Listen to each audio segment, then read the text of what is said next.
All right, here. We started the recording. We're gonna need energy this stream, right? Okay.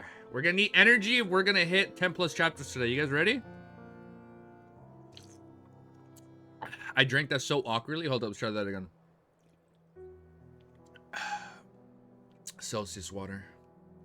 Celsius energy. Fizz free.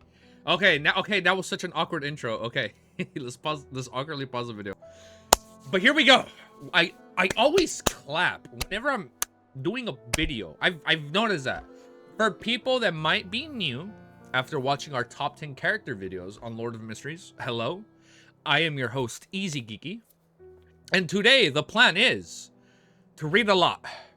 This dry cough will not stop me from reading a lot. I already took out my headphones. Time to lock in, all right?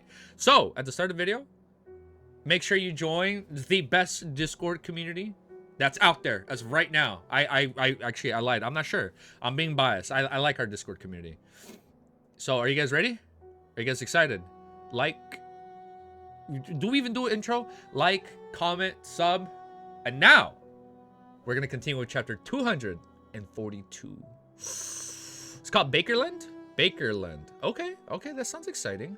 And you guys are hyping up Monster, but as of right now, I really like Shepherd Pathway, and I like Sleepless Pathway simply because Dunn Smith was such a Giga Chad character.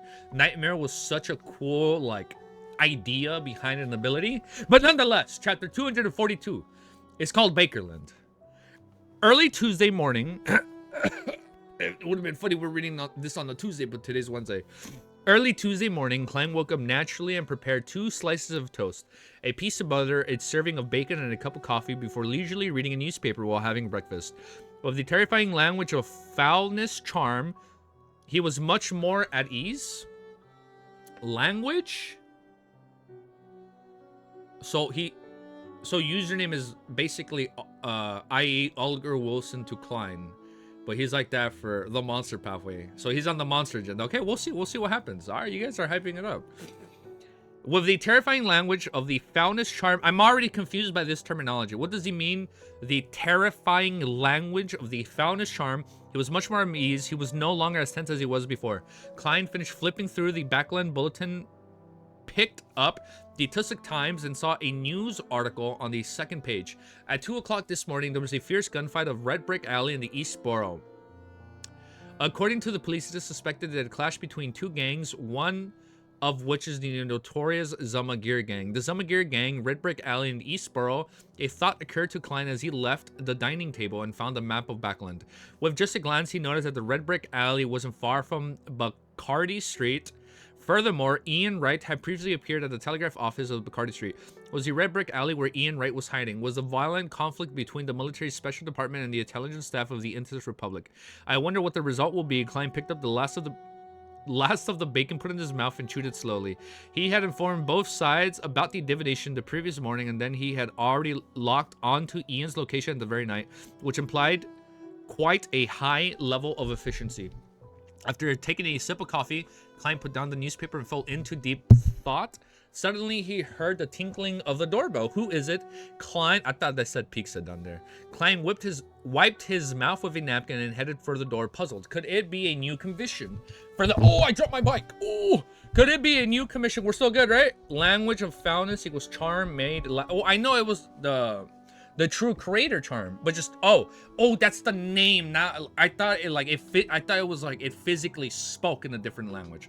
Yeah, it's the true creator. No, he just named it language of the foulness. Got it. Who is it? KLEIN wiped his mouth with a napkin and headed for the door, puzzled. Could it be a new commission? For the past few days, I've been out and about because of the Intis ambassador. I wonder how many jobs and potential clients I've lost. It's such a waste of my advertising money. If this goes on, my finances will be stretched to the limit. KLEIN suddenly thought about something and opened the door. Standing outside were 2 ladies. One of them was Miss Samir, who wore a dressing gown. She had intricate makeup on her face, making her look more beautiful at home, and had nothing like she was in her 30s. The other lady wore a wide brim hat with a black tartan veil and a darker, more fluffy dress. Detective Moriarty, I have a friend who needs your help. Stelline Samir held onto her veiled hat, but there was no hint of a smile in her blue eyes. Please come in. KLEIN pointed Klein pointed to the living room, and while he was turning around, he took the opportunity to fasten the top button of his shirt and adjusted his black vest. Stelline, I'm reading these names so badly. Stelline nodded slightly and, without another word, let the black veiled lady into the room. She knew the place was very well, and without Klein's guidance, easily found the sofa and took her seat. Klein wanted to immediately start asking, but then thought about the Stelline Samir style of doing things.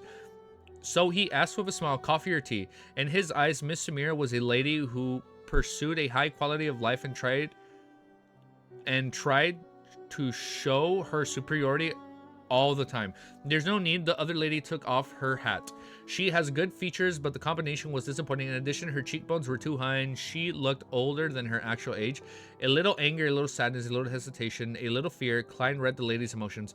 It wasn't that he suddenly possessed the ability of spectator, but that the lady's actions were just too obvious. Yes, neither coffee nor tea can solve the problem. Celine imitated a position found in the magazine, trying her best to appear classy. This is Miss Mary Gale, a shareholder of the KLEIN company. What would you like to entrust me with, Miss Gale? Klein sat down on a single-seater, leaning forward slightly and rested his arms on his thighs. Don't call me Miss Gale, just call me Mary. Mary Gale pursed her lips. I wish for you to tell my husband and confirm if he has a mistress. Oh. It's best if you can obtain material evidence. As a result of the Church of Evernight Goddess active push for years, the Lowen Kingdom was more radical in its marriage laws than the other countries, such as the Fasik Intis and Limburg. It stipulated that those who committed adultery had to pay a financial price for it, which meant that the adulterer would be at an absolute disadvantage during the division of property. Damn. I've heard that at least 4 out of the 10 other private detectives are investigating extramarital affairs. I didn't expect that I would receive such a job too. Klein said thoughtfully, material evidence is not easy to obtain. I'll lend you the latest portable camera. They have cameras? I thought it was just pictures. I know. Megoose, I don't know.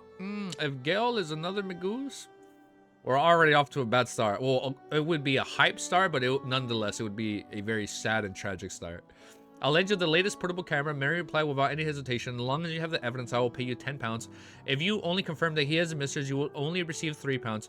Do you mean that so-called portable camera that's about 2/3 of the size of my head?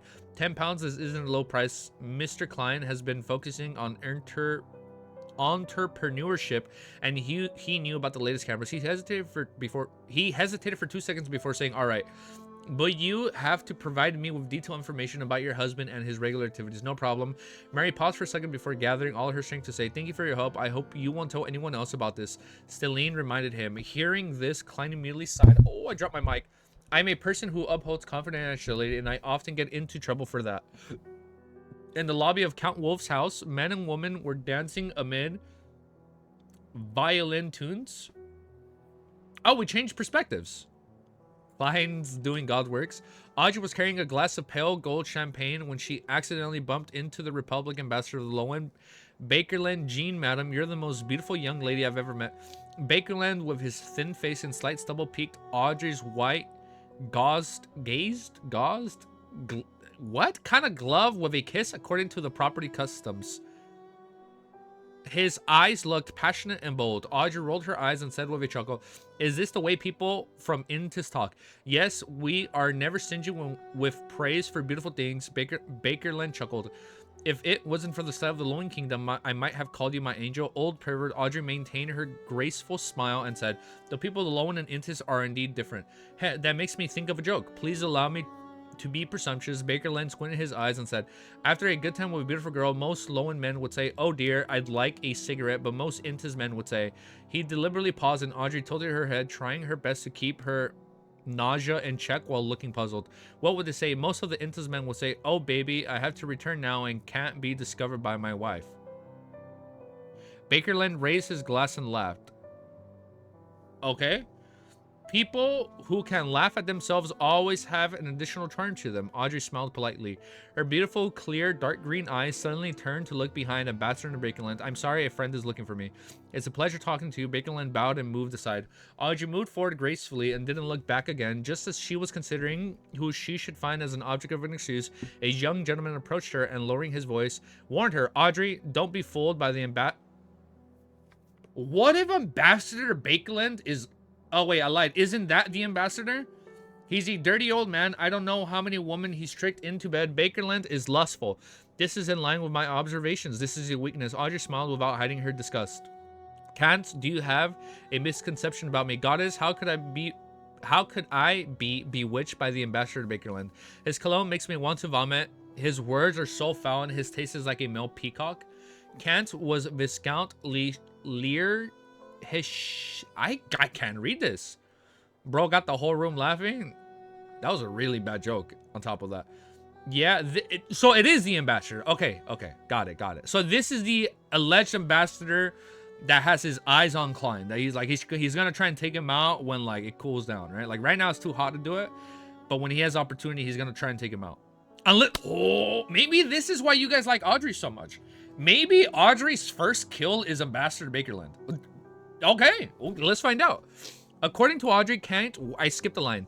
Kant was Viscount Lear Hessen's youngest son, and their family was on a fairly good terms with the Hall family. According to Audrey, Kant had entered M19 after graduating from Tingen University and had become quite enigmatic. Her original plan had been to have a chat with Ambassador Bakerland and observe him up close before using the pretext of exasperation to get more information from Kant and his other friends from the intelligence community to learn more about him.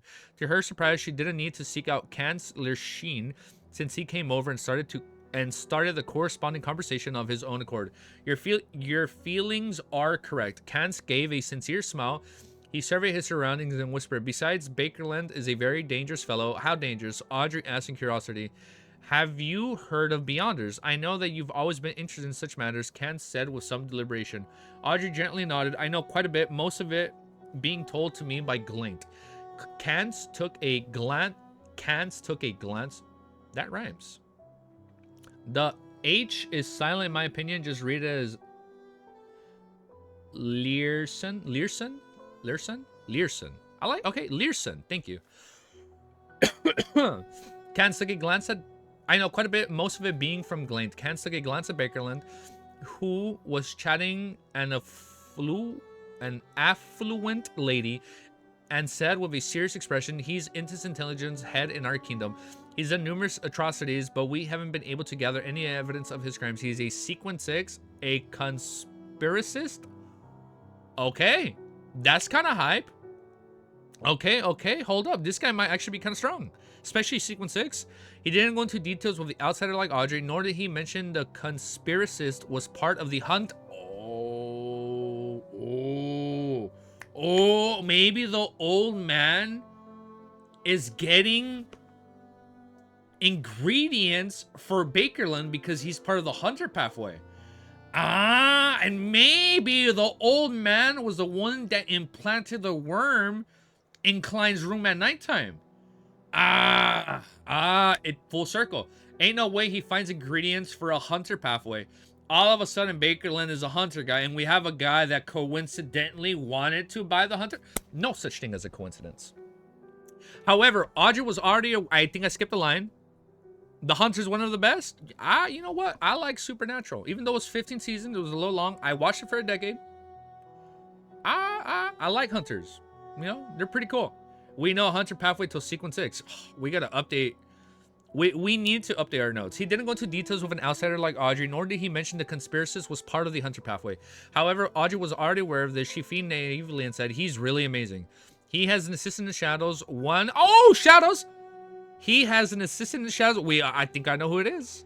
One that has perhaps reached Sequence 5. In addition to that, all of his intelligence agents in the kingdom are under his management. Many of them are Beyonders. The guy was a Beyonder. Unfortunately, and he has a mask. Unfortunately, we only know a few of them. Kant's added in passing, "Don't be too happy if Bakerland praises you either. It's not what he truly thinks. He just wants to use this opportunity to gather more information. I don't like what you're saying." Audrey looked up at the ornate chandelier and thought for a few seconds. "Is Bakerland very smart? You haven't managed to get any incriminating evidence. He truly is good at scheming, but he also has a lot of problems. He likes to chase after women and loves a feeling of romance. He takes risks and is quite radical. If it wasn't for his identity as an ambassador, preventing us from taking action easily, he would have been captured long ago." Kant stroked his chin and said, "However, he'll be replaced very soon. Very soon. Why? Bonjour. Bonjour. Why hello.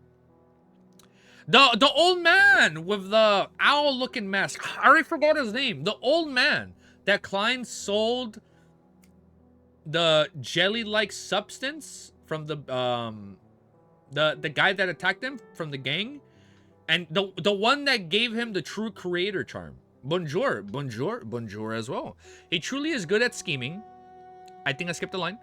I don't like what you're saying. Audrey looked up at the ornament chandelier and thought for a few seconds. Bakerland, very smart. You haven't managed to get any incriminating evidence. I lied. Why? Audrey asked in surprise. My dear, beautiful lady, this isn't something you should know. Can't adhere to the principle of confidentiality. When the ball was almost over, Audrey, who had gathered quite a bit of information, found Viscount Glate and asked him to help her contact Shio and Fours. Eye of Wisdom. Yes. I think it's Eye of Wisdom. Thank you. Thank you for saying his name. I forgot. You know what's funny? Eye of Wisdom is in my thumbnail because I speculate that he might be a lot more important than he lets on this volume. So that's why he's on my volume 2 cover. Okay, let's update our timestamp and our chapter title up here, and let's continue. Okay, we're going to do this chapter from right here. Chapter 243 is called Catching the Adulterous Act. So he did commit adultery. Wednesday morning, across the coin company in the Sherwood Borough, KLEIN was sitting on a wooden bench outside the Gardley department store, clutching a paper bag containing the most famous Cindy Desi pie in the area, with one hand and holding a cup of iced tea in the other. Besides him, a tramp was curled up on the other side of the bench sleeping. 10 minutes later, the mall security guard woke him up and shooed him away. It's way too low. Before Easy raised the volume. Okay, we're gonna... Desi pie? It must be good, dude. KLEIN wore gold rim. Tell me how it is now. You guys let me know. KLEIN wore gold rimmed spectacles which didn't provide for any vision correcting, and a silk half top hat. He didn't look much different from most of the gentlemen around him. He idly looked across the street of the coin company, lifted his right hand and took a large bite of the Cindy Desi pie. He felt the rich aroma gushing out and fill his oral cavity. The reason, yes, Desi pie. This must be some really good pie. All right.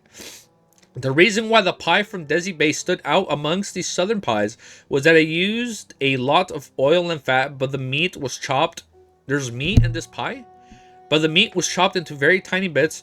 With the fat and lean meat mixed together, it didn't feel too heavy. The rich, meaty juice seeped into the outer crust, neutralizing the dryness that made up for its shortcomings. The wheat fragrance was clearly brought out, and the small pieces of crushed apples were used to stimulate appetite with a slightly sour and sweet taste, which neutralized the oily taste. It's okay, although the weather isn't good and the pollution is terrible, Bakerland is far superior to Tingen in many other aspects. Foods of all styles can be found everywhere. There are all kinds of operas and plays available. They can be enjoyed as long as one isn't afraid to spend money. Although I might not necessarily eat or partake in such entertainment, I have these options at the very least. This is an advantage of a big city. KLEIN raised his sweet iced tea and took a sip. Okay. He never took his eyes off the coin company's entrance for the 10 pounds. He had been sitting there since 8 in the morning. Even his breakfast was bought on the way there. Of course, for most private detectives, a commission of 10 pounds was an absolutely and viable business, equivalent to about 3 weeks of salary for a member of the middle class. One of the immediate reasons she suspected her husband of having a mistress was that an employee in the company had divulged to her that Dorag Gale would leave the office on Wednesday and Friday mornings alone and only return in the afternoon. In addition, he would leave work early for 2 days a week, and Mary had never seen her husband return home before 7. After breakfast, KLEIN, oh, maybe he's Eyes of Wisdom. A little TM is making me hungry. No, I need to go eat now. We're going to end stream after this chapter. No, I'm kidding. After breakfast, KLEIN waited another hour plus before seeing his target walk out of coin. He was wearing a black top hat, a double-breasted tweed coat, and a standard bow tie. He was slightly fat with a yellowish temples, slightly brownish eyes, and slightly long face. I skipped a line. Dora Gale. He silently recited his target's name, stood up, picked up his cane and his heavy portable camera, and crossed the road. Instead of getting his carriage driver to pick him up, he stood by the side of the road and looked around for the rental carriage. Klein took the opportunity to cross the road and arrived beside him, pretending to be careless. He bumped into his target. Sorry, I'm quite lost. Klein bowed his head in an apology. Darug frowned, but I think I'm mispronouncing his name. Oh, you're watching on... it's all good and inevitable. Yeah, dude. Bro, I tried listening to my old... Like, first year, I'm like... I put myself on 2x speed. I'm like, man, I'll read so slow. Klein bent down, bowed, and... Sorry, I'm quite... Wait. I skipped the line again. Doral frowned, but remained silent, waving his hand to indicate that it didn't matter. Klein bent down, bowed, and walked to the end of the street. He didn't run into... By the way, bro, thank you guys, man. There's like 20 of you guys here. Thank you, dude. I can't say thank you enough. That's a cool symbol. That reminds me of a Tsunade's emblem from Naruto. Instead, Klein had only done one thing when he collided with Dorog. With the help of his agility as a clown, he had secretly slipped a spare button of his into one of the pockets of Dorog's double-breasted coat. Going around the corner, he stopped and looked back just in time to see Dorog board a rental carriage. Klein was in no hurry to tell him. He waited patiently for a few... Oh, because then he could divine where that piece is. He waited patiently for a few minutes before slowly getting into another horse carriage and said to the carriage driver, "Just go according to my instructions. Head to the end of the street first." Alright, the driver didn't ask why. Inside the carriage, Klein leaned his cane and began performing a divination. However, his divination statement wasn't directed at Dorog Gale. Instead, it became the whereabouts of the spare button of my clothes. The dowsing rod seeking was originally the most practical technique to find objects. Only seers were able to use it to seek people. Now, it's such a good way to plant a bug. The easiest and most convenient items, I think, the dowsing rod. Now Klein was using... I keep skipping lines today. I apologize. Only seers were able to use it to seek people. Now Klein was using it in its original form. The easiest and most convenient items to find were those that belonged to himself.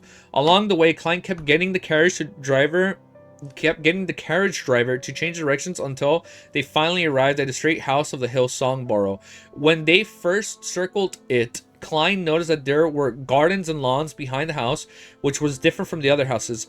His dowsing method told him that Dorog Gale was inside that house. After paying 2 solely fare, Klein walked to the door.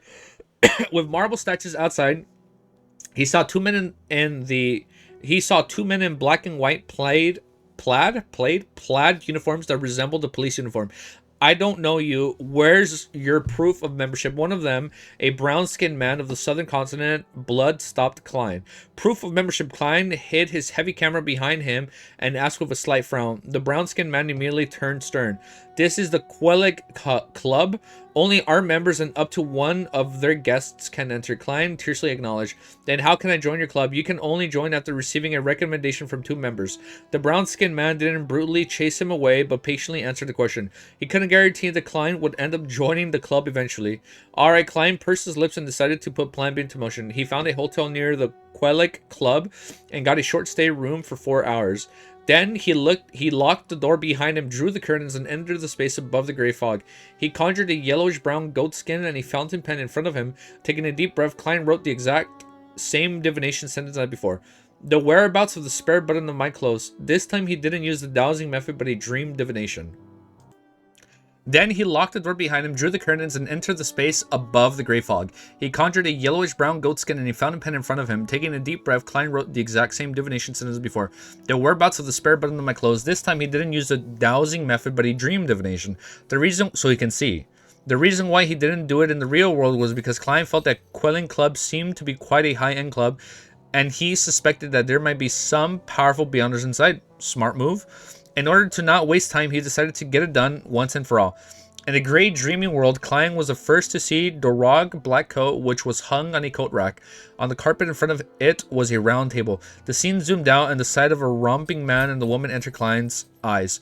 The man was Dorog Gale. The woman had shimmering blonde hair, who looked rather young. She was in her early 20s at most. The pained expression with her knitted brows does look rather coquettish. Why am I always seeing scenes such as this? Klein covered his eyes and woke up. So let's continue from here. Why am I always seeing scenes such as this? KLEIN covered his eyes and woke up. The fact that Dorog has a mistress is confirmed. How do I get material evidence? By responding to my prayers, but this is limited to what I can obtain with my own body. I can only do it through sketching and not through the camera. I can't possibly draw a picture with my bare hands, can I? It looks like today won't do. I'll tell that girl and find out her address and name later. I refuse to believe that they'll be inside of a KLEIN club every time they meet. Detective KLEIN quickly came up with his next course of action.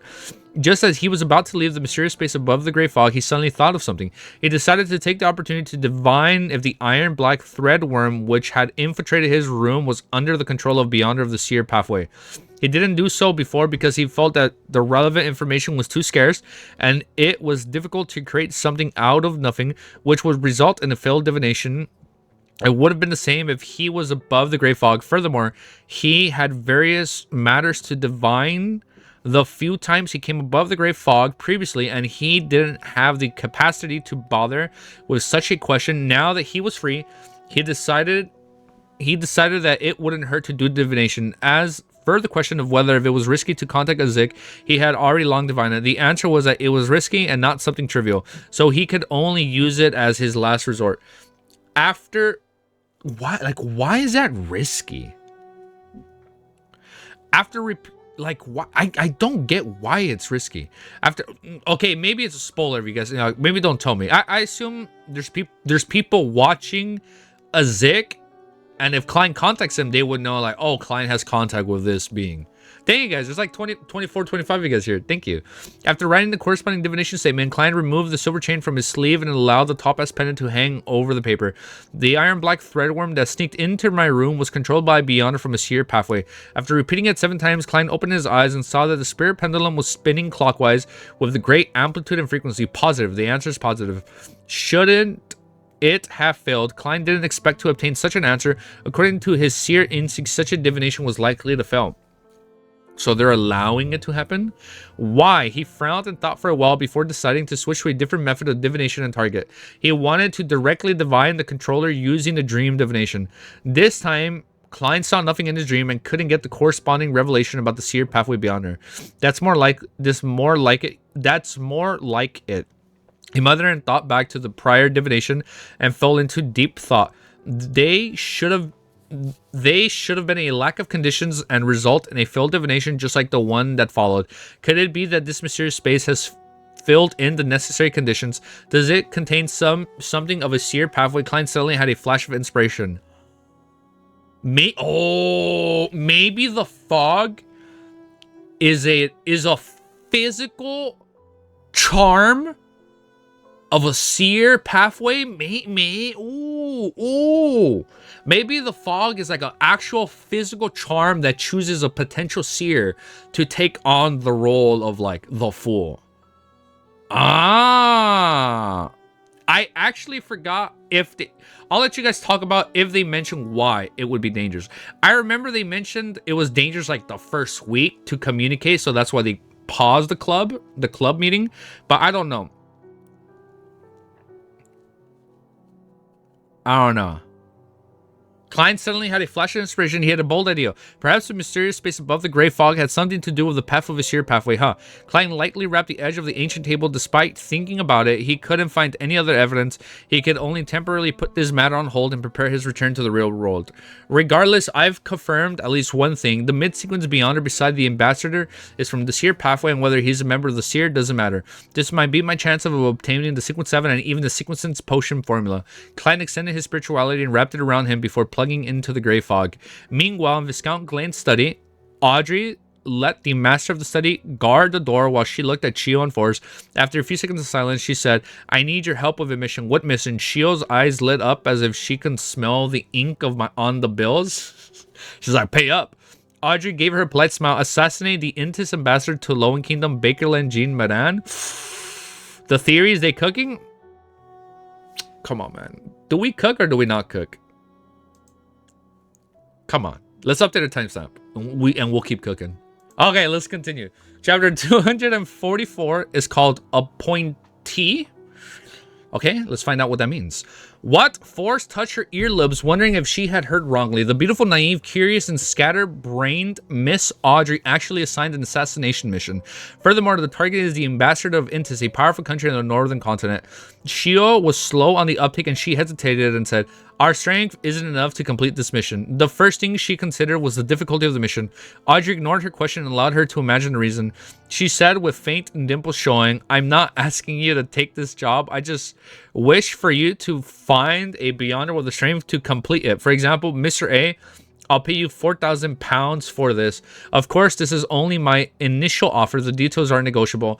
If it eventually succeeds, I'll pay you 500 pounds. Even if the mission ends up failing, you will receive 200 pounds due to the risk you have taken." Her uninvested annuity at the rest of the bounty was around 13,000. That's so much money. 13,000 pounds. However, any large utilization of it would certainly attract the attention of Count Hall, and even the Vervat Bank would investigate. She had calculated that 5,000 pounds was the tipping point, and it was best not to exceed it. 4,000 gold pounds. Shio heard her own heavy breathing, but she quickly became depressed, knowing full well that she wouldn't be able to complete the mission herself. Just 500 pounds to seek out the other Beyonders in our names while maintaining it a secret. Miss Audrey is the most generous and beautiful lady I've ever seen. Shio quickly returned to reality. While feeling enticed, For's mind was filled with questions. Why would Miss Audrey delegate such a mission? Is there some internal strife among nobles? Is this the precursor to inciting a war? Is Count Hall representing some important figure in a bid to make the situation turn chaotic? Okay. POV change. The duo quickly... Oh, wait, never mind. The duo quickly contacted Mr. A using a previously agreed upon channel. Oh, no, never mind. We're good. At 3 o'clock in the afternoon, when the rare sunlight shined through the fog and lit up the whole of Bakerland, they arrived at the house where they had previously participated in the gathering. There, they saw Mr. A sitting with his legs up and his hood over his head, but he gave off a condescending air. "You said that you would have something important to talk to me about." Mr. A's eyes moved back and forth between the two ladies. "I heard that some female Beyonders would use their bodies to trade for potion ingredients. With Mr. A, he's really a disgusting pervert." Force curled her lips and said, "There's a large transaction. I wonder if you're interested in it." Mr. A scanned Shio's face and chuckled. "Tell me, let's see what this large transaction is." Holding back the urge to draw her triangular bag, Shio answered with the tone of a tribunal. "Assassinate the Intis ambassador to the Lone Kingdom, Bakerland, Jean Madan." Mr. A fell silent, but since his expression was obscured by the shadows of his hood, Shio and Force couldn't guess what he was thinking. After a while, he slowly leaned back and said with a deep voice, "So what's the reward?" 4,000 pounds. In addition, we will provide the relevant information such as Ambassador Bakerland is a sequence 6 conspiracist of the Hunter pathway, or that his weakness is lust. Shio tried her best to make Mr. A believe that there was hope in completing the mission. Ow, my ear popped. Mr. A chuckled and said, "I can accept this mission, but the reward must be raised. The first choice, the potion formulas to unshadowed, cataclysmic interior prophet or manipulator." I feel like manipulator has to be part. Maybe, you know what? Manipulator is probably like Trissy's next, like, goal, right? If she was an instigator, she can also be like a manipulator. That kind of sounds like something that fits with the demoness pathway. Do I hear war? No. We're trying to avoid that. Mr. A believed that there was hope. Mr. A chuckled, I lost my place, and I found my place. Of course, their price is higher than this mission. There's no need for the complete formula. A partial formula will suffice. The second choice, 10,000 gold pounds. This is the bounty of a reared animal, Hurricane Quillingus. Bakerland's strength definitely isn't as strong as he is. How strong was Quillingus again? Bakerland's strength definitely isn't as strong as he is, but he has powerful aids. Besides, believe me, he definitely has mystical objects on him. A reasonable price, which is also a reasonable development. Okay, now I'm starting to get why you guys are saying that. A reasonable price, but that's also an exaggerated price. Shio and Force looked at each other and said, "We shall return and discuss it. At this time tomorrow, we'll give you our answer." Sure, Mr. A made a gesture of farewell. After being led out by the attendant, Force murmured in puzzlement, "Those are high sequence Beyonder formulas. Frankly speaking, I find it strange. I thought Mr. A would only want formulas or potion ingredients. Money shouldn't be a necessity for him." You see, maybe it's all a farce and he actually needs it. She'll turn to look at her friend. Forge, you really are a naive clinical doctor and author. You must know that Mr. A has many subordinates. They need a house to sleep in, stomachs to fill, clothes to buy, and the need to vent their desires. All of this has to be bought using money. Besides some nobles who have declined, what wouldn't they sell if there are gold pounds to be made? Quillingus was sequence 6, but with creeping hunger, he could fight against a sequence. Yeah, you're right. The creeping hunger made him a lot stronger. I don't think you are easy, but this is a reasonable development as well. Wait, you don't think I am what? Wait, I missed that part. War? Oh, I get you. I get your question now. I lost my place. Without his men, Mr. A would be just as scary, but he would be rather lacking intelligence. That's what all small gangs in East Borough know. Force frowned and said, Shio, you're not that stupid after all. In the evening, the two of them met the familiar large golden retriever. Did Susie grow? Did Susie grow? It's conspirator, not conspiracist. Conspirator.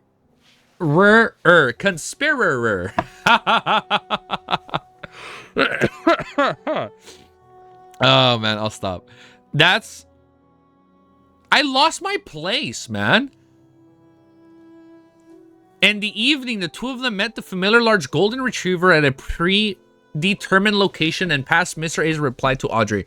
When Audrey finished reading the note, not only did she not feel stunned, she even let out a long sigh of relief. It's simply wonderful for her that she could finish the ambassador with just 10,000 gold pounds. She's always been a big dog.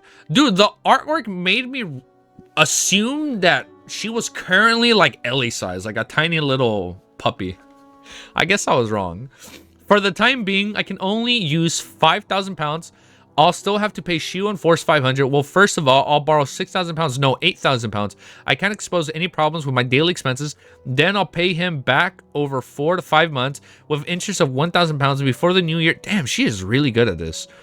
Before the new year, I will be quite poor, having only 1,000 pounds to use a month. What kind of allowance is that, bro? Audrey quickly made her decision. Then she burned the original slip of paper and wrote on a new piece of paper. The second option, an advance of 2,000 pounds and the remaining 8,000 pounds will be paid after the mission is completed. At 15 Mink Street, KLEIN saw Mary Gill again at tea time. He had initiated the meetings through Miss Stelline Samir. Madam Mary, I found out that your husband went to Quelling Club while taking him. However, wasn't able to enter because I'm not a member of that club. Even so, according to my observations, about half an hour after your husband left, only one lady came out. Her name is Erica Taylor, who lives in 126 New Year Street, Helstonborough. She used to work at Coim for a period of time and is currently unemployed. I took a picture of her leaving for Quelling Club. She's unemployed, yet she can live in Helstonborough. Ah, that sounds like a mistress that is being paid. She's unemployed, yet she can live in Helstonborough, Stelline sneered. Mary wore a gloomy expression as she remained silent for a few seconds. Do you have to obtain material evidence of them being intimate? Oh, the Quelling Club, right? I'll get 2 members to nominate you as a member, but you must fill in your particulars as a famous detective. I can't get people to bring you in because they might not mesh well with the schedules of others. Alright, client hesitated but still asked, who will pay the club fees? I will be responsible for the initial fees. This is to return for your efficiency. If you wish to remain in the club, you will have to pay the annual fee of 15 pounds yourself. This guy is just entering clubs left and right. There seems to be a fire burning in Mary's eyes. The fee is 15 pounds a year, and the initiation fee is at least 50 pounds. A high-end club. Madam Mary, you sure are generous. KLEIN immediately nodded. I will provide you with the evidence as soon as possible.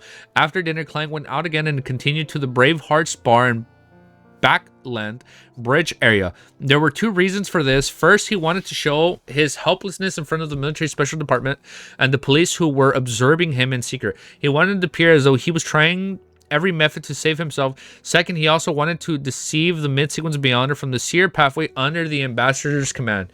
And in matters involving a gray fog, KLEIN believed that the gentleman, as I lose my place, KLEIN believed that the gentleman or lady would never be able to succeed in divination, including his own resurrection and past events.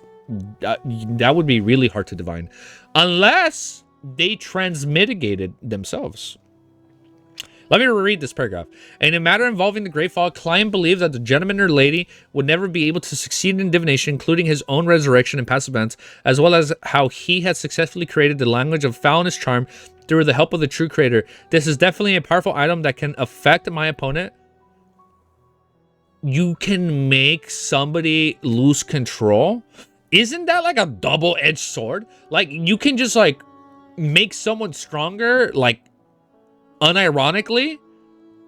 This is definitely a powerful item that can affect my opponent. Klein had to maintain his act of feeling unsafe and his act of manly grasping at all kinds of straws to mislead his opponent in order to increase his chance of victory. Ah, that is the art of war. Seems scrawny and weak, and when your opponent lets their guard down and they think they have the final punch, you attack. I forgot where I got that from. What game or movie did I get that from? Always wait until like the last big punch or something like that. Like, let your guard down and don't get up until the final big punch. This is definitely a part. I read this. Under the Dark Knight. That's a good movie. Klein entered the bar. Before he could get a beer, he saw Casper's the old man with the brandy nose standing in front of the rat baiting ring with his arms crossed. Perfect timing. Merrick is looking for you. Merrick? I was like, America? Casper spotted Klein and limped over. Merrick is looking for me. Klein asked in shock. Instinctively, he touched the Azik's copper whistle in his pocket and considered what excuse he could use to politely decline the meeting. Or could it be the wrapping the copper whistle with one spirituality wouldn't cause any zombie-like phenomenon? It wasn't like Mr. Azik had been to the cemetery before, nor had any corpses attacked him. Klein tensed up. Before he could come up with an excuse, he saw Merrick. Who is Merrick again? No comment.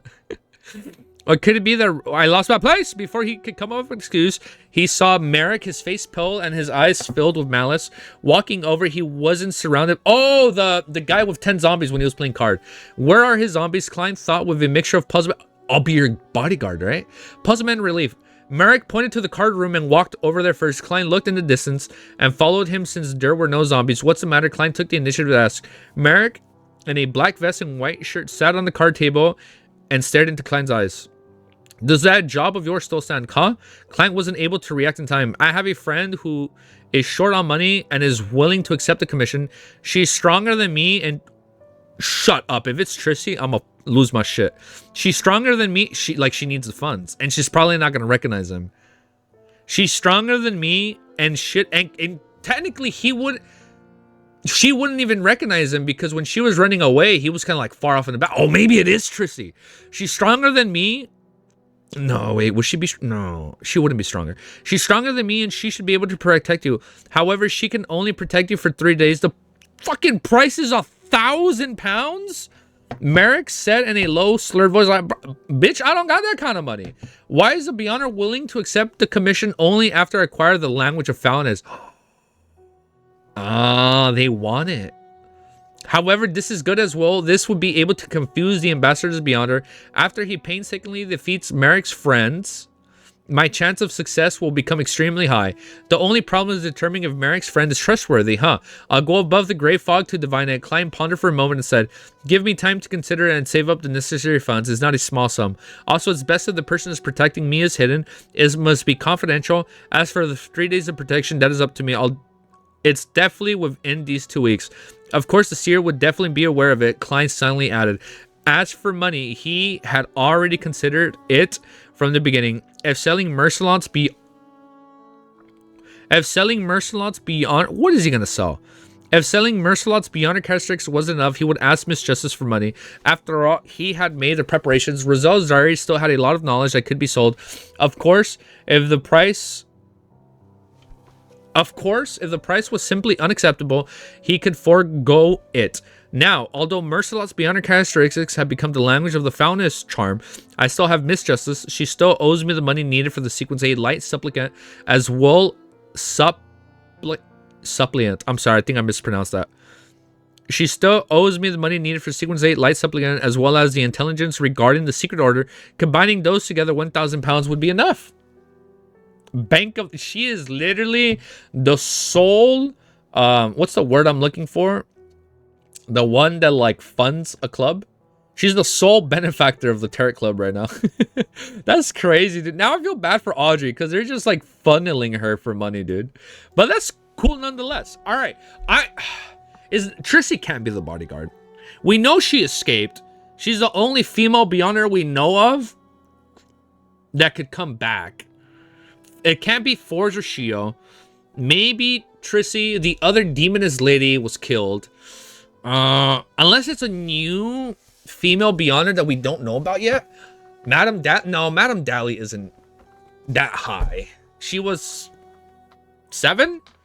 Trying to digest to get a sequence 6. Okay, let's pause. Let's do our timestamp, update, and continue next chapter. I'm gonna continue the recording right here. Hold up.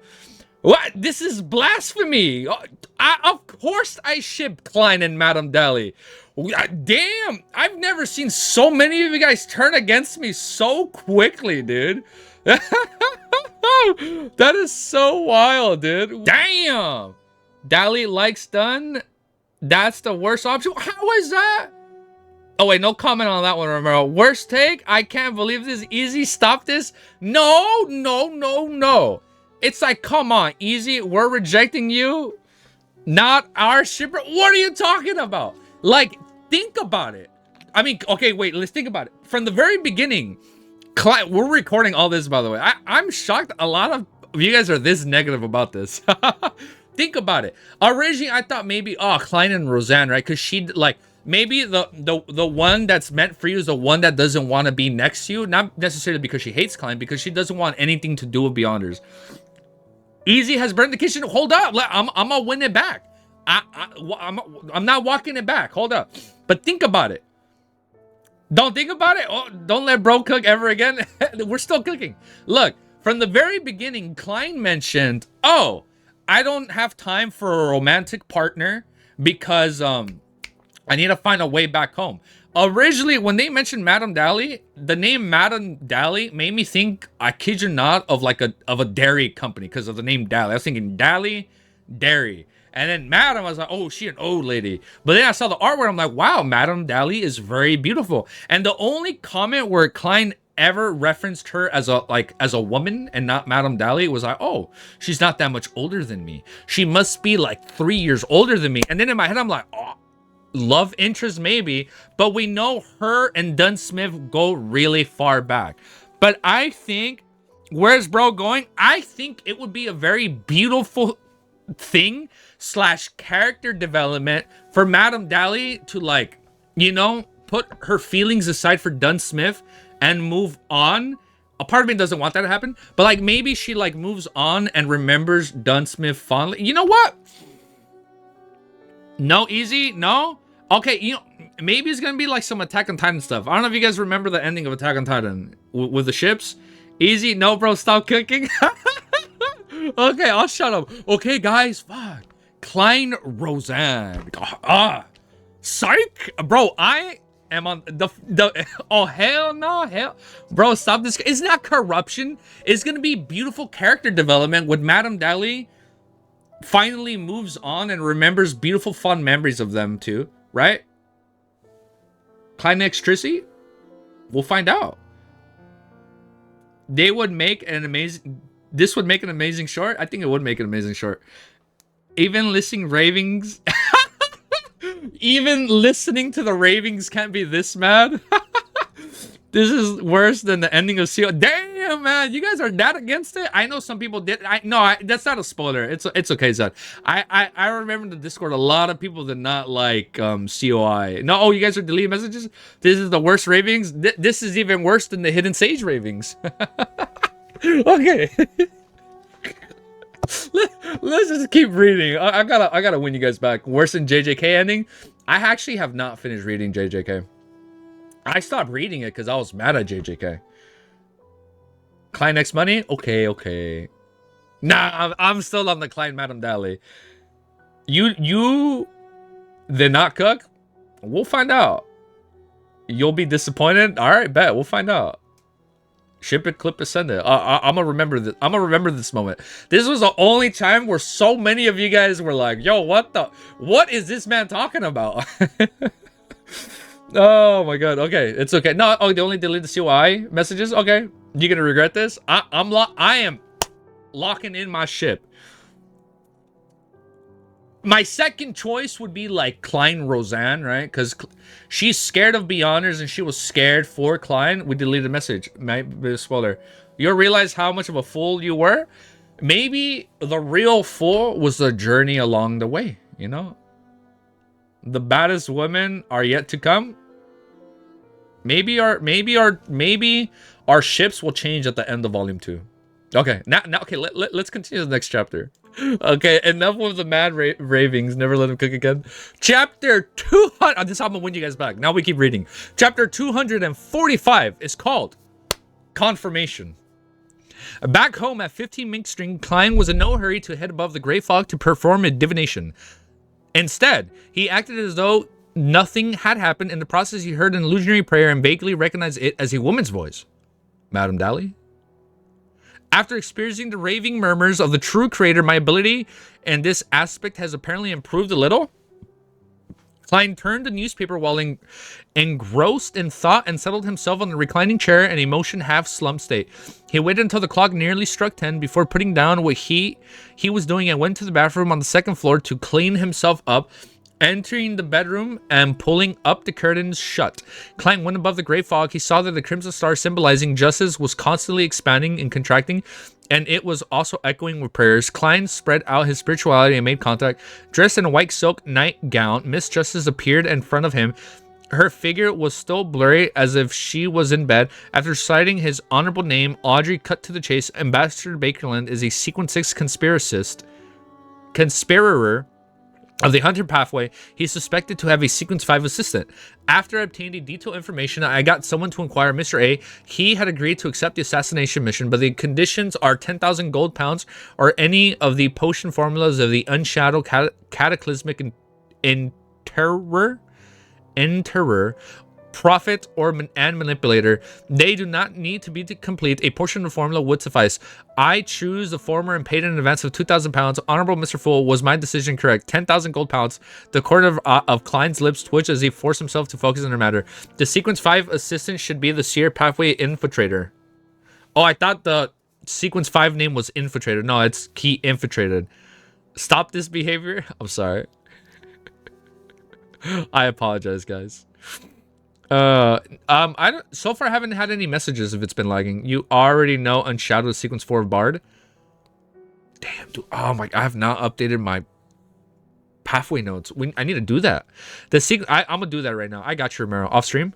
The Sequence 5 assistant should be the Seer Pathway Infiltrator. The first thing that he should be done is to overestimate the enemy. Would Mr. A have the ability to do that? Would he neglect the job after taking the money?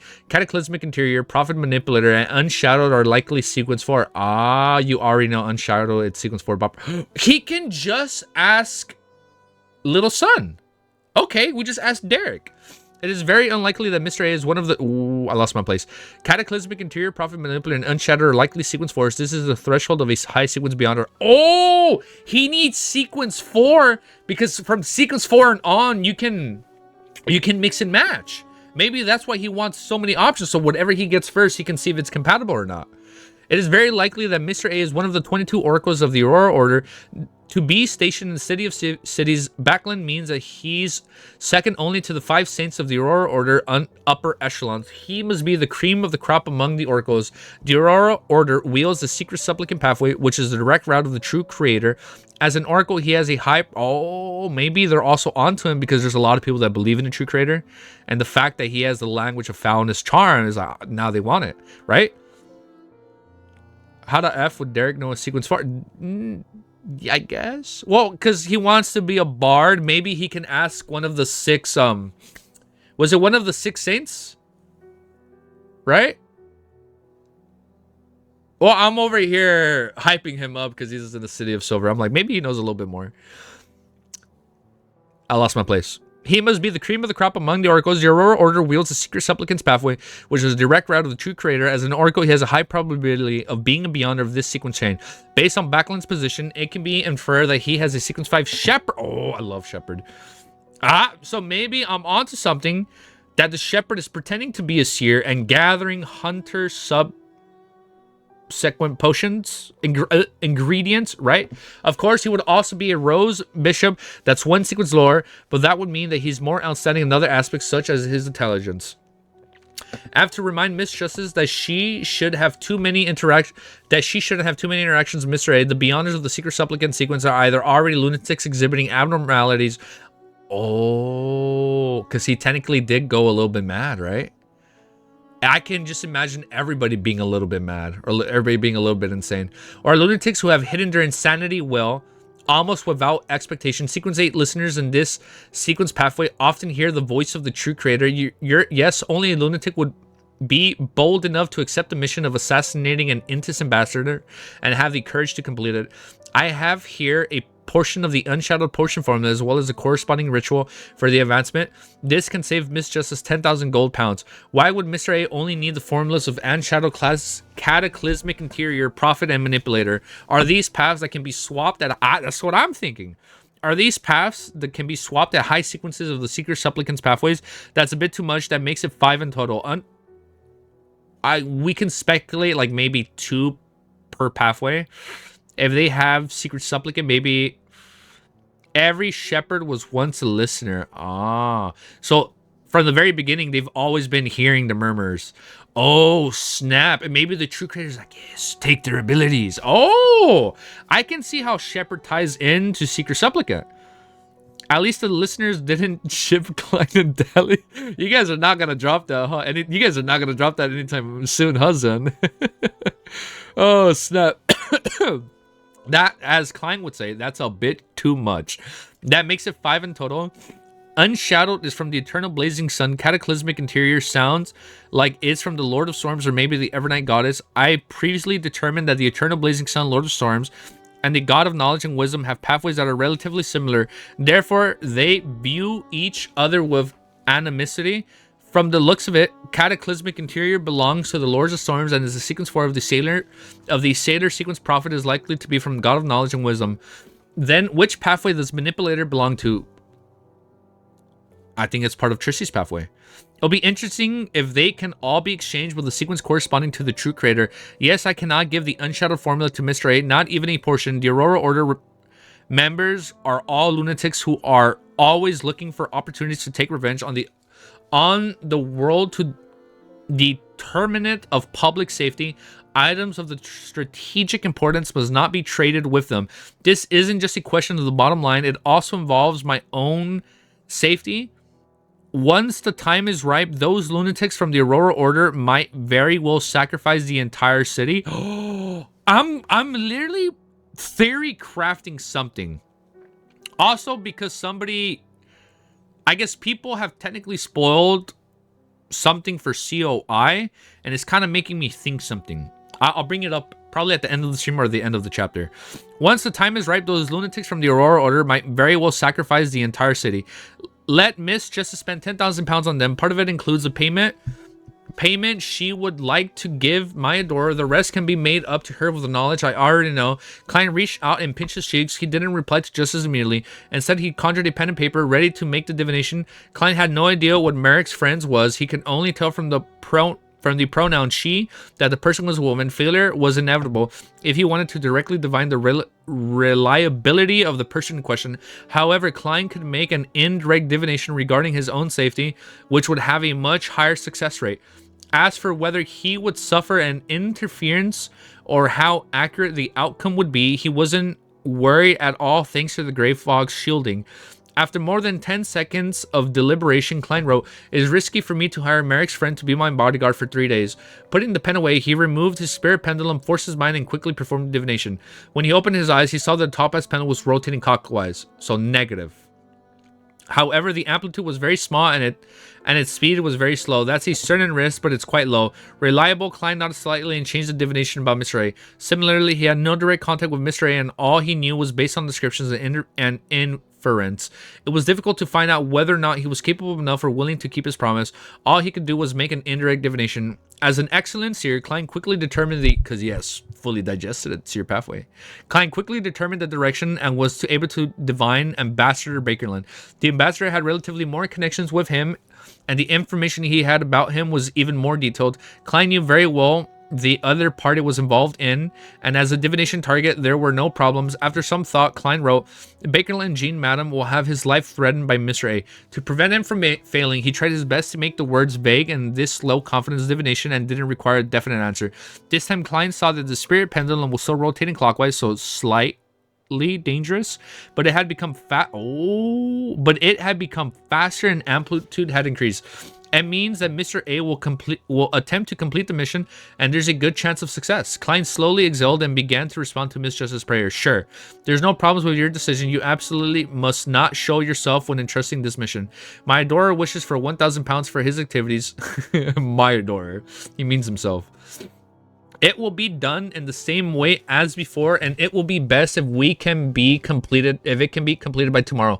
This will be payment for the light supplicant formula. You do not need to seek out news regarding the secret order any further. However, if you attain relevant information, I will do a trade with you. After learning that the infiltrator was a beyonder in the seer pathway, Klein's need for information about the secret order became less urgent. He had originally wanted to ask more than 1,000 pounds, but in consideration of how Miss Justice had to pay 10,000 pounds to an assistant, the ambassador, it was likely that her finances would be stretched to the limit. Therefore, he only asked for the minimum. After doing all this, Klein, look at that. He didn't lampoon her for more money. Respect. Well, Klein does it. He technically does adore himself. He's like, I'm so good. That's what he has said in the past, right? After doing all this, Klein didn't linger and immediately returned to the real world. Audrey was holding a music score and humming a melody. The red moon was faintly discernible. I wonder if the moon is red, like, because of something out of Evangelion. Like, you remember, like, the red stripe on the moon? Okay, without getting into spoilers, if you guys are watching, or if you guys plan on watching Ava, but usually the moon has a red stripe. So when you watch the Rebuild movies, you can see the red stripe, and like, I'm over here like, what if something crazy happened? And that's why the moon is, maybe the moon is red because like the entire moon was covered in blood. Like there was some like galactic cosmic battle that caused the moon to turn red, right? Like the blood of like death maybe dyed it red, or like the blood of the true creator dyed it red. Ooh. Okay, well, let's finish the chapter and then we can get into whatever we were talking about. Wait, no, I'm sorry. No, I wasn't ignoring. Update chapter. What are you talking about, bro? We've been at chapter 245 this whole time. Audrey was holding a music score and humming a melody. The red moon was faintly discerned, and outside the window, suddenly a thick gray fog appeared in front of her. A figure seated on an ancient chair looked down at her and spoke in a low voice. Audrey allowed a breath of relief after hearing Mr. Fool's response. She was no longer as nervous as she was. 1,000 pounds, my debt to Mr. Fool is close to being paid off. Oh, he can directly get it. I feel so much more relaxed. Suddenly, Audrey rested the music score against her chest and thought with her dimples showing. Although she only had 1,000 pounds to spend for quite a considerable period of time in the coming days, being put in a tight financial situation, all she needed to do was grit her teeth, and squeezing out 1,000 pounds wouldn't be a problem. I'll borrow more from Glay and drag it out with more installments. Audrey had quite a good education in finances. After all, her father was a powerful banker behind the scenes. At noon on Thursday, Klein heard another illusionary prayer. He then confirmed that Miss Justice had deposited the money into his anonymous account. The bank reconciliation and liquidation done in Bakerland could be completed on the same day, meaning that from Friday, Klein would be able to withdraw the cash from any Bakerland bank branch in the city. After lunch, Klein once again saw Mary Gale. She led him outside the Quilling Club where the two members were waiting. One was a well-known surgeon, Aaron Ceres? I feel like we've seen that name before. And the other was the aristocrat equestrian teacher, Talim Dumont. Okay, these are new names. After greeting each other, the lanky and somewhat aloof doctor wearing gold rim glasses entered the club first, leaving the equestrian teacher, Talim, who had short brown curly hair, to converse with Klein amid smiles. If it wasn't for Mary mentioning you, I wouldn't have known that Bakerland has had an additional outstanding detective join its ranks. If there's anything I need to do in the future, I'll look for you. Then let me thank you in advance. Klein smiled in response. According to Mary's introduction on the carriage, I lost my place. What was that notification? Oh, dude, thank you so much for following, dude. Thank you. Equestrian. Then let me thank you in advance. Klein smiled in response. According to Mary's introduction of the carriage, he He learned that Talon was originally of noble blood. His grandfather had a noble title of Viscount, but it was a pity that his grandfather had squandered all his wealth. His father had nearly 10 brothers and more than six sisters. As a noble whose titles were determined by the amount of land they possessed, once the amount of land went beneath a particular standard, the hereditary nobility title would be reduced. However, that also determined on the king's mood. Talon was unlike other children of nobility who could obtain a considerable sum of money when they reached adulthood. And due to his grandfather's reputation, he had no means of entering the government as an employee or to be a butler of another noble family. Therefore, he could only play to his advantages and become a equestrian teacher for many nobles. His income was quite sizable, with about 400 pounds a year. Damn, that's a lot of money. Divorce really leads to poverty. It was unknown if Talon was hinting at Mary Gale's situation, or if he was reminded of his grandfather, who seemed to be more of an intis accessory. Unable to engage in a conversation, KLEIN followed him into the KLEIN club, where he saw a large, brightly lit hall. Okay, next chapter. Okay. Chapter 246 is called A Strange Omen. Ooh, we should do a stream note. Yeah, I think that'd be better, Zen. That way we can like properly update everything.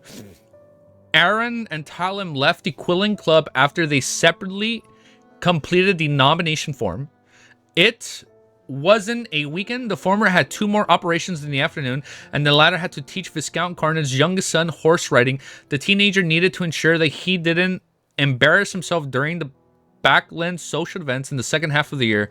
KLEIN watched a maidservant dressed in a red vest and a maid in a beautiful dress come and go a few times before finally delivering him his own proof of membership and a badge with the symbol of Frost constellation engraved on it.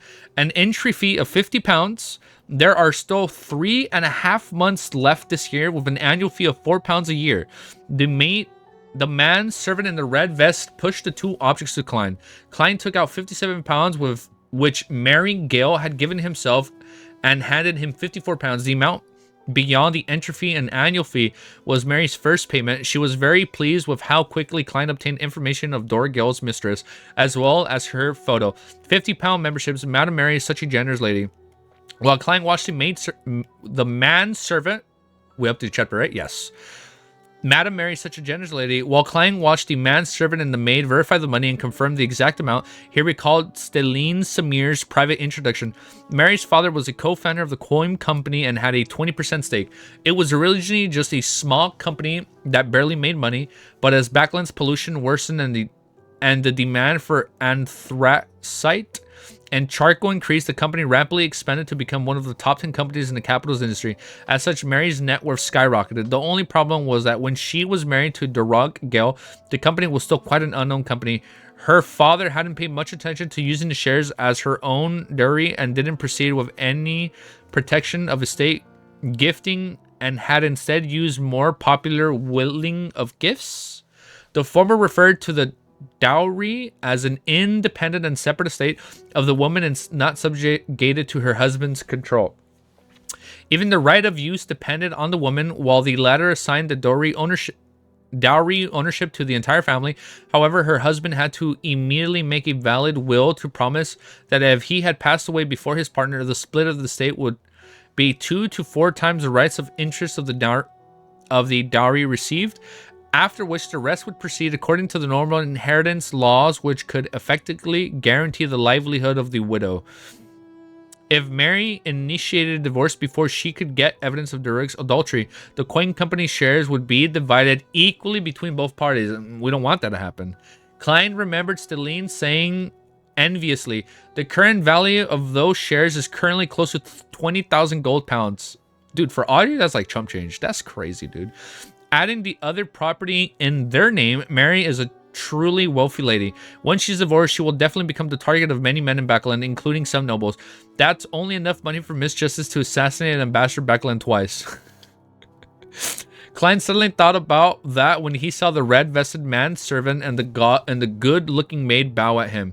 Mr. Moriarty, welcome to KLEIN Club. Upon hearing this, KLEIN picked up the the proof of membership in the Frost Badge. The former was made of elastic paper which looked like a card with Klein's name of membership start date on it. After applying an imprint of his index finger, the proof of membership was officially ready to use. The latter was the KLEIN Club's distinctive badge named for its founding in the early November, which corresponded to the month of the Frost constellation.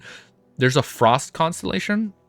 Maybe that has something to do with the Hornicus mountain range because of the word frost. Speculating. Maybe we work our way back and cook and get some pointers with you guys after the whole Madame Dali X Klein situation. The symbol and the number of 192 were printed on the front, followed by Sherlock Moriarty and printed on the back. The club now has 192 members. That's a lot of pounds of gold. The club now has 192 members, Klein adds casually. Yes, their club doesn't accept people without recommendation. The red-vested man-servant beamed an introduction. On the first floor, there's a buffet, cafeteria, bar, library, squash rooms, conference room, and card room. You can use them all for free. The food and wine are free for your sampling as well. There are 16 lounge rooms and 2 small conference rooms on the second floor. They are also free and can be used as long as they aren't occupied. The good-looking maid pointed to the rear and said, there are 2 tennis courts on the lawn, totally free of charge. There are 2 shooting ranges underground, and you only need to pay the corresponding rental fees of the equipment. If you aren't satisfied with a simple buffet, you can order a la carte. We have an exclusive chef, and you just need to pay for the ingredients. Oh, dude, thank you for following, dude. We're so close to 100 subs on or 100 followers on Twitch. Thank you, guys. The good-looking maid pointed to the rear and said, there are 2 tennis courts on the lawn, totally free of charge. There are 2 shooting ranges underground, and you only need to pay for the corresponding rental fee of the equipment. If you aren't satisfied with the simple buffet, you can order a la carte. We have an I think that was I don't know why the notification repeats twice. We have an exclusive chef, and you just need to pay for the ingredients. Board, lodging, and entertainment are all provided for, as expected of a high-end club. Klein sincerely thanked Miss Mary. He smiled warmly and said, send someone to show me around so that I can familiarize myself with the environment. Afterward, give me a lounge to take an afternoon nap. All right, the red man-servant made an inviting gesture. After familiarizing himself with the KLEIN Club environment, Klein entered a lounge and carefully studied the layout of the place. He discovered it was similar to a hotel room of the later generation. It was said to be decorated in the Intis style. I have to consider how to obtain evidence of Doric's affair. Tomorrow, it's simply impossible to hide the flash of the camera. In other words, I only have one shot of taking a picture, and if I do that, I'll definitely be kicked out of the club. I have to think of a safe way. I'll read through the papers later and try to determine the progress regarding Ian's case through the news.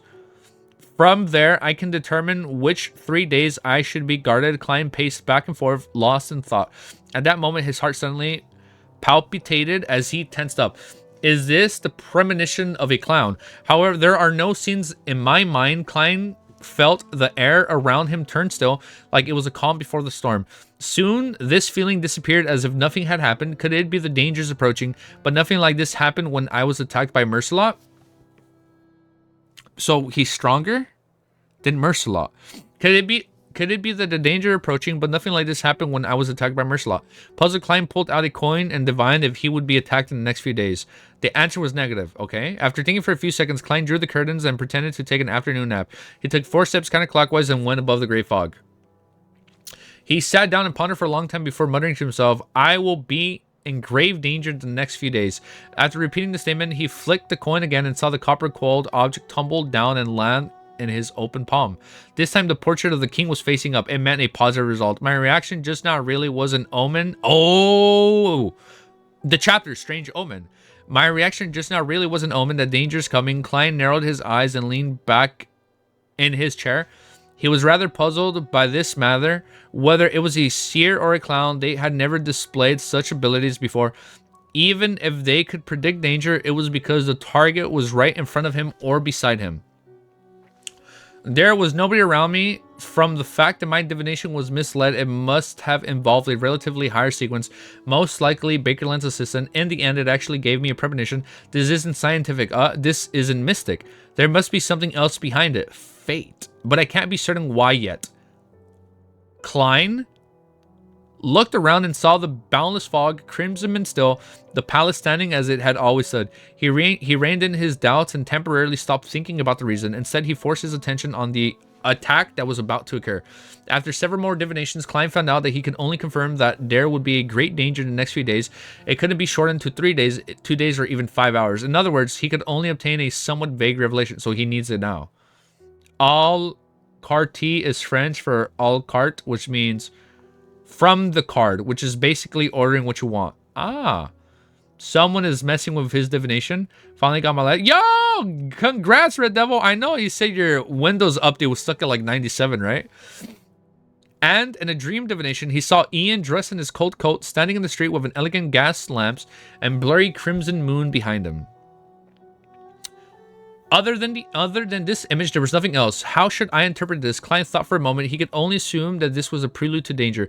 Without further delay, he returned to the real world, left the Quillen Club, and went to the nearby Houston branch of the Bakerland Bank to withdraw the remaining £100 from his account. The sum of £100 from justice hasn't been cleared yet and reconciled. Without the corresponding information sent to the branches, the account wasn't synchronized, and theoretically speaking, there was a loophole. KLEIN could withdraw £100 from another branch and seize the opportunity when all the accounts were out of sync. However, this was only a theory. In order to avoid... Wait, he's just literally doing like bank fraud. This is going to come back to bite him if he actually gets this to work.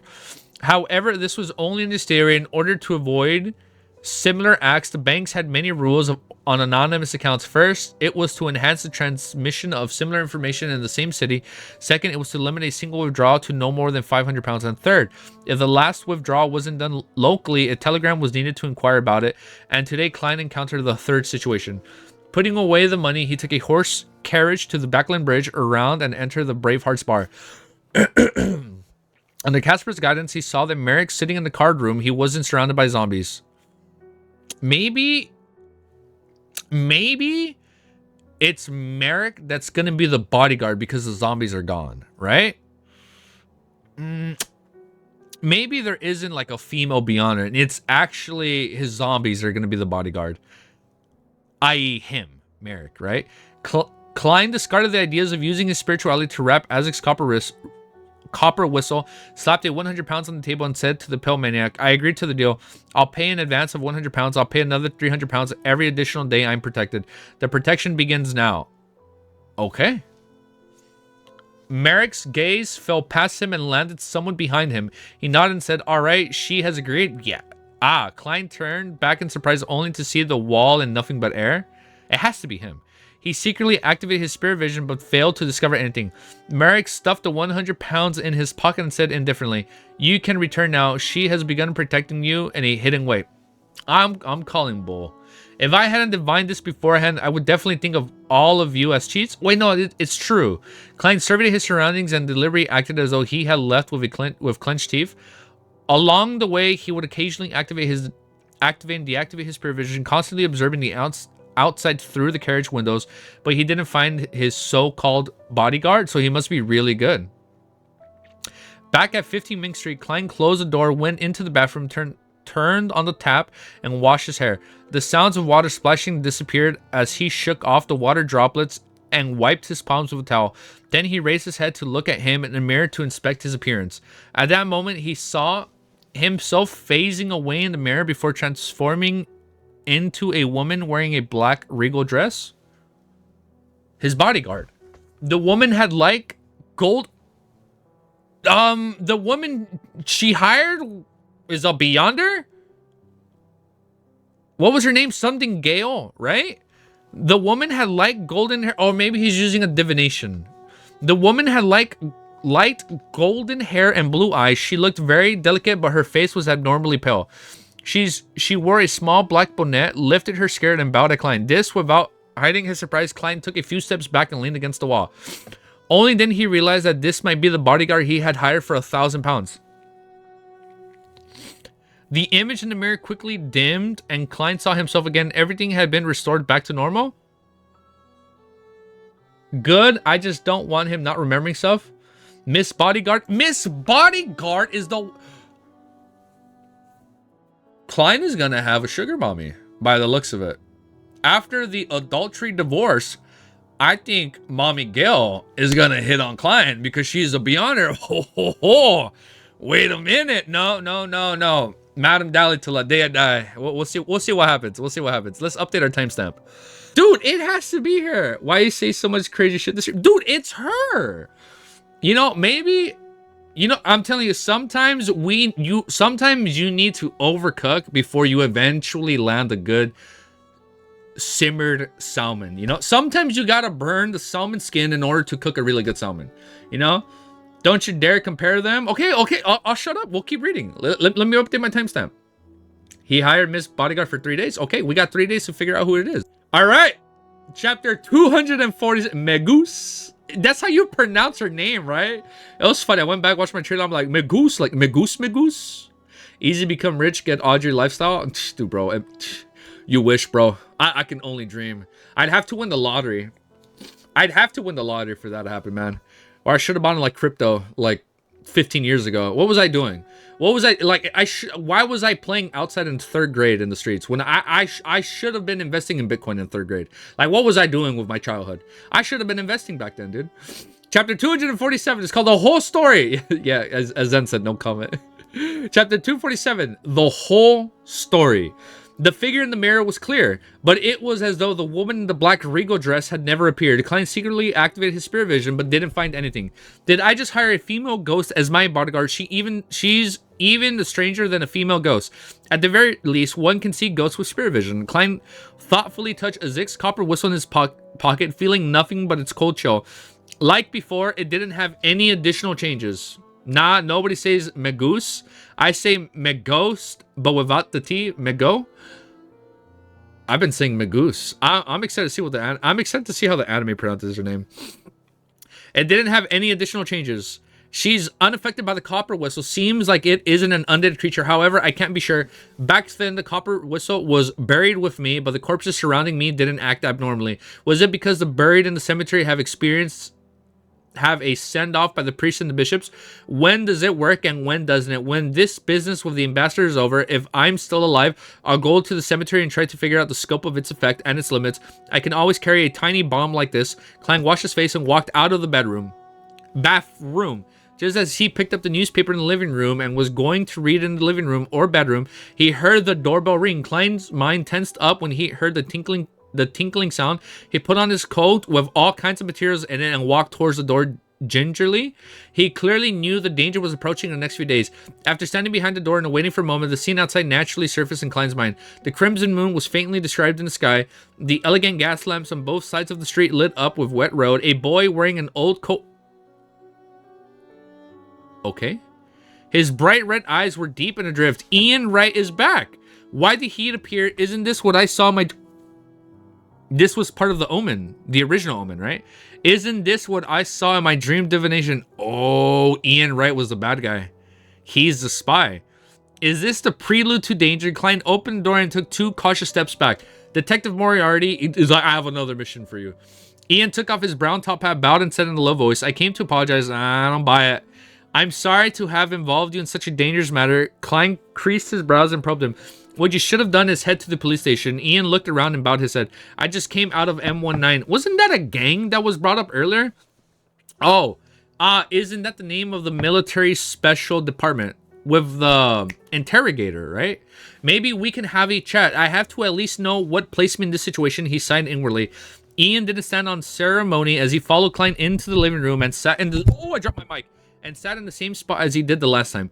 He was just about to open his mouth when Klein suddenly added, if you want to plan on saying, did I up the chapter title, by the way? I did. If what you plan on saying will put me in greater danger, then there's no need to tell me about it. Like, please just shut up. Do not say anything. I'm kind of curious how they're going to animate some Beyonder fights. I really hope it does it justice. because I really like the King's Avatar anime. I know people had issues with the because it's the same studio, right? I know people had issues with some fight scenes in the King's Avatar because they kept reusing some fight animations, but technically it's an in-game skill, so it would make sense that an in-game skill would have the same animation. But we'll see. We'll see. I have hope in anime. I'm curious. I think they're gonna go all out, especially after seeing like Dunsmith go Super Saiyan Rose or Super Saiyan Blue. We'll see what happens. Maybe it's gonna be a lot more flashy than we assumed it'd be.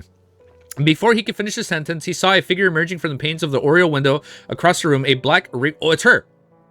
KLEIN was relieved and asked her curiosity, so what exactly happened? Before he could finish the sentence, he saw a figure emerge from the panes of the oriel window across the room. A black regal dress, long hair tied in a bun, blue eyes, delicate features, and a pale face.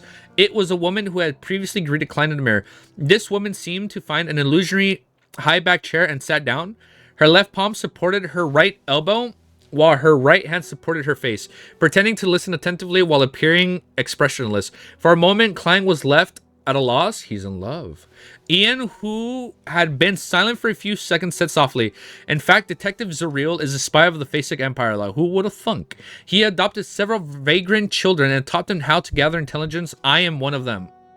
So that's how it is. I was involved in a huge spy conspiracy. KLEIN suddenly felt enlightened. Ian looked at the coffee table and continued, we have the advantage of age and are often ignored by others, allowing us to gather a lot of useful information. 2 weeks ago, wait until like wait until like Susie puts on her big girl boots and starts like truly observing, and they literally don't suspect her. Just like she has been doing in the ballrooms. She's gonna come in clutch when it comes to like espionage. I stumbled upon the clues regarding Helmusuin's manuscript. I think I pronounced it right. Helmusian. KLEIN found the name familiar. Ian looked up at him and explained, to Ronnie von Helmusuin, the greatest scientist after Emperor Roselle, a mathematician, a mechanist, and the father of the second generation of difference machines. So it's him. KLEIN suddenly remembered the relevant information. He wasn't only a great scientist, but also a crazy scientist. He believed that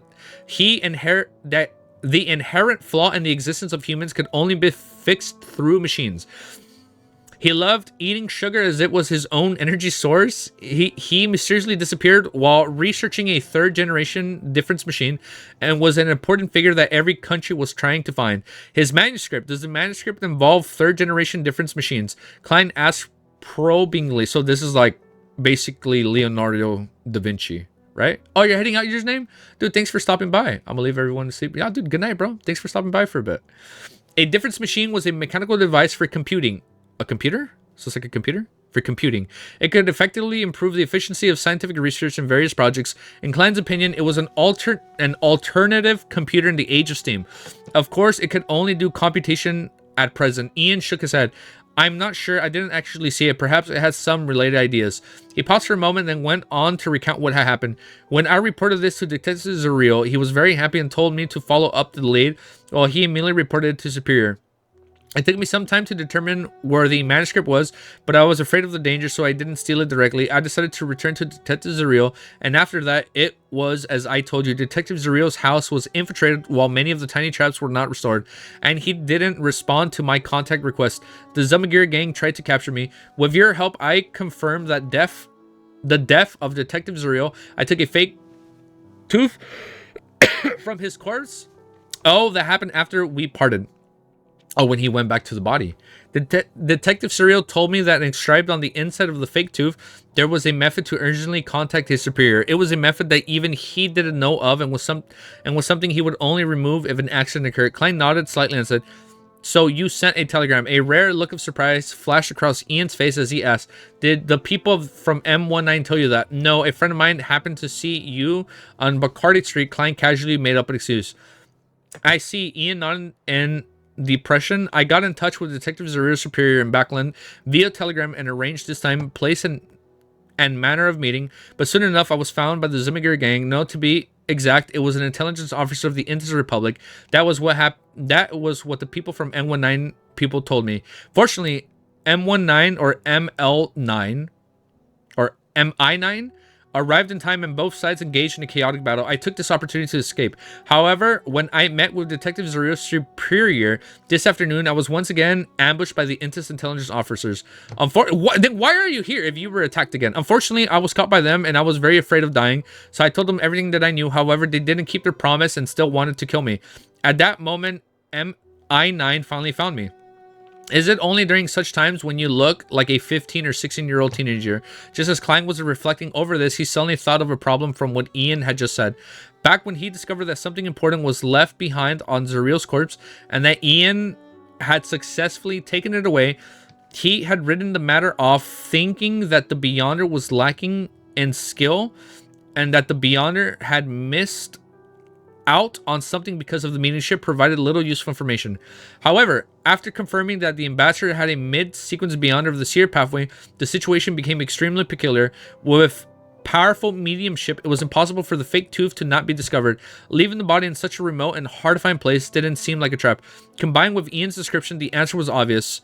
Klein nodded and said, have you ever thought of the possibility of Zuriel's superior has traitors around him? A traitor who has defected to the Intis intelligence services. That's also why Zuriel was exposed and killed when they obtained clues to the manuscript, as well as to why you were ambushed. It was because the Intis ambassador had information about Zuriel's superior, which was why he didn't pay much attention to the urgent communication method inscribed on the inside of the tooth. Zuriel's, man, this is getting really in-depth. No wonder it's called the whole story. This is an in-depth chapter. Zuriel's report to his superior directly led to his demise. Ian fell into a daze when he heard that. It took him quite a while before he clenched his fist in anger, trying hard to compose himself as he said, I didn't think of that. You really are an excellent detective. He quietly let out a breath of air and changed the topic. I have divulged the whereabouts of the manuscript of ML9 and everything else. They also mentioned your predicament in passing. Heh, they didn't suspect me of lying, nor did they send anyone to watch me. All of them went to vie for the manuscript. However, However, with that kind of pressure, no one can lie. Having said that, Ian stood up and gave a deep bow. Please allow me to apologize again. Sorry to have involved you in this. Actually, you don't need to hide anything from me. Having understood the entire situation, Klein smiled and said, no, the main problem in this matter was because I made a mistake that made me end up in my current situation. As he was listening, he used Ian's description of the entire situation and his reflections of the past few days and confirmed that he had made two mistakes. When I discovered that Ian's matter ran deeper than it appeared, I still accepted the request.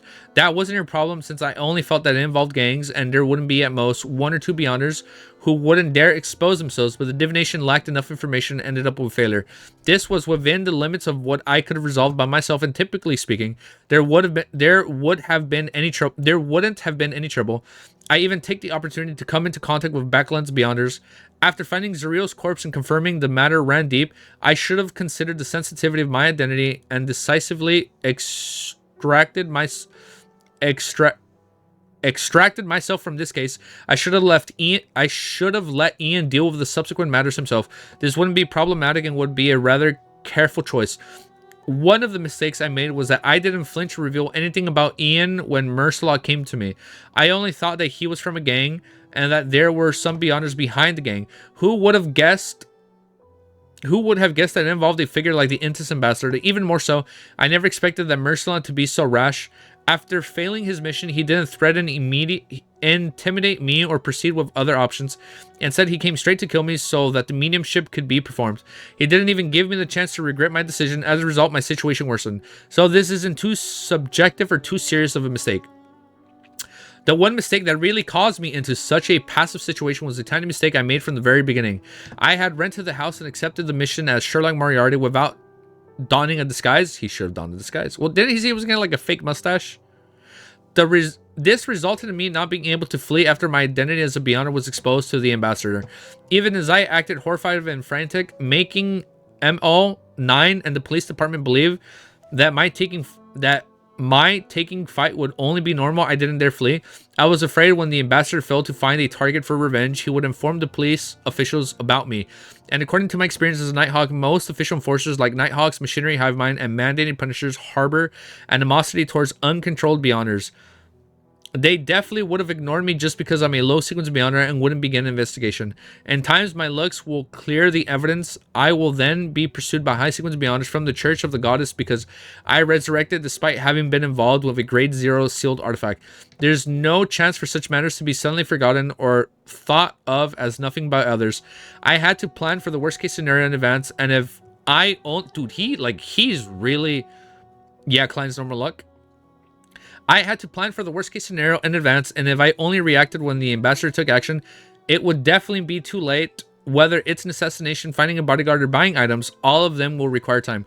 Only if ambassador and his assistant dies or attention is diverted to investigation of his death will I be able to resolve the latent danger. His assistant doesn't have the official statuses, so he couldn't interact with the officials. For a mere sequence 9 or sequence 8 at best, someone whose whereabouts are unknown, there's no reason to go through the effort to report me. Of course, his death is the best outcome. Then there wouldn't be any latent danger compared to finding Mr. Zig for help or having attention placed on me because of 008 again, the Quill, as well as being pursued by high sequence beyonders. Assassinating the ambassador is a relatively simpler choice. Even if it fails, I can only bear 1 or 2 outcomes. Sigh, everything originated from a small oversight at the beginning. I just imagine that in a metropolis with over 5 million people, yeah, and few people knowing me while I deliberately avoided the Nighthawks, there was no need for me to do a disguise every day. You should have been doing it every day. Since it would be easier for others to notice something amiss, yet for such a small mistake, I would have to pay over 10,000 gold pounds as a price without having any guarantee of resolving it. I really am a clown. I'm really like a clown, with one mistake triggering a chain reaction, only to result in a desperate attempt to balance myself so as to please the audience. This is all because of my lack of experience. This is first time in my 2 lifetimes combined that I've ever been a fugitive. Once this matter is completely resolved, exposing my identity as a beyonder would no longer be dangerous. They would only think that I obtained a potion while finding a bodyguard and no doubt my origins. Of course, I'll have to get used to wearing glasses and a mustache in the future so that people around me will gradually get used to my new image. In the future, when they ask me about me, they would only think of this new image. Okay? Why doesn't he just grow it? Just grow a mustache, bro. Having thought through the entire time, Klein's laugh became more pronounced, making Ian feel strange. He's digesting the potion. Making Ian feel strange. It's time for me to leave. I'll need to disappear for a while, otherwise I might be thrown into jail. Ian put on his hat, bait for a while, and left. Klein didn't stop him. Oh, I thought he was going to stop him, like, stay with me. Klein didn't stop, watching him disappear into the crimson moonlight I forgot she was here. While the woman by the Oreo window had disappeared without him realizing it. Okay. Let's update our chapter title. Okay. So chapter 248. Are we recording? Is our timestamp up to date? Yes, it is. Chapter 200. Did we update our timestamp? We have not updated our timestamp. Let's awkwardly pause. Chapter 200 and properly now. Chapter 248 is called Waiting from Both Sides. With both sides being aware of the whereabouts of the Helmsoween's manuscript, this matter will come to an end tonight. Therefore, the ambassador would have the freedom to take revenge. Is this the reason for the impending danger? Klein gained a rough understanding of the divination results and the inexplicable omen. If he didn't have the language of foulness charm or the powerful bodyguard that cost him 1,000 pounds for the 3 days, he would have shamelessly gone to the police station of the Church of Goddess Team and Machinery's headquarters in Bakerland. Saint Harold Cathedral from a temporary stay. He would avoid any possible attacks and to await the assassination of the ambassador. As for how successful the assassination would be, Klein wasn't confident either. He had already considered the worst outcome and had a plan for that. But now, with the double the preparations, he no longer wanted to avoid it. He could stay at home and pretend that he knew nothing. Deep down, he was even looking forward to having his attackers come knocking at his door. Sequence 9, Hunt Mercelot was killed by me.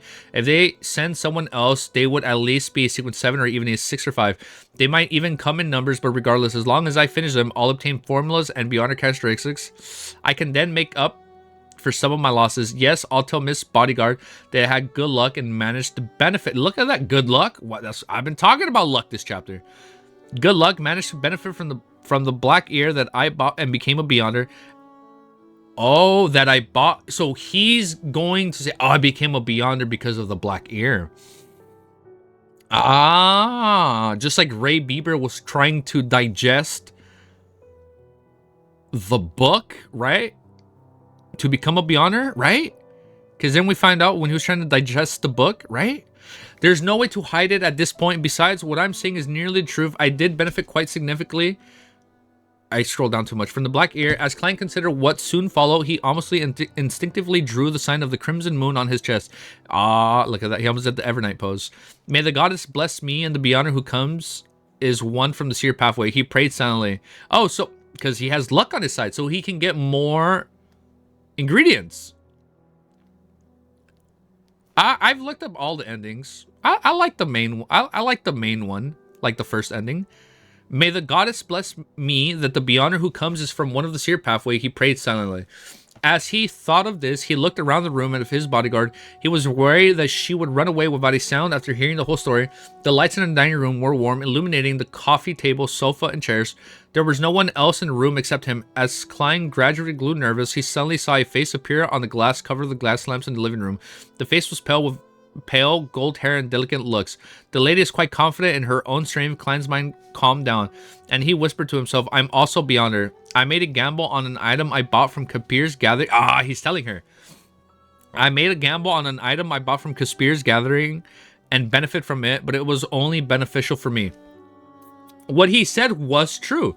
No matter what method he had to face, the sentences would endure a truth test, which is true. But when these two sentences were put together, one would think that the benefits made him a Beyonder. The face on the glass covered nodded slightly and quickly disappeared without any other reaction. Klein's expression didn't seem to change, but he secretly exulted in his heart. Without taking off his coat, he went back to the sofa and picked up a newspaper and started reading. After a while, the tinkling sound echoed again. Someone had rung his doorbell again. Who is it, Klein? It's her.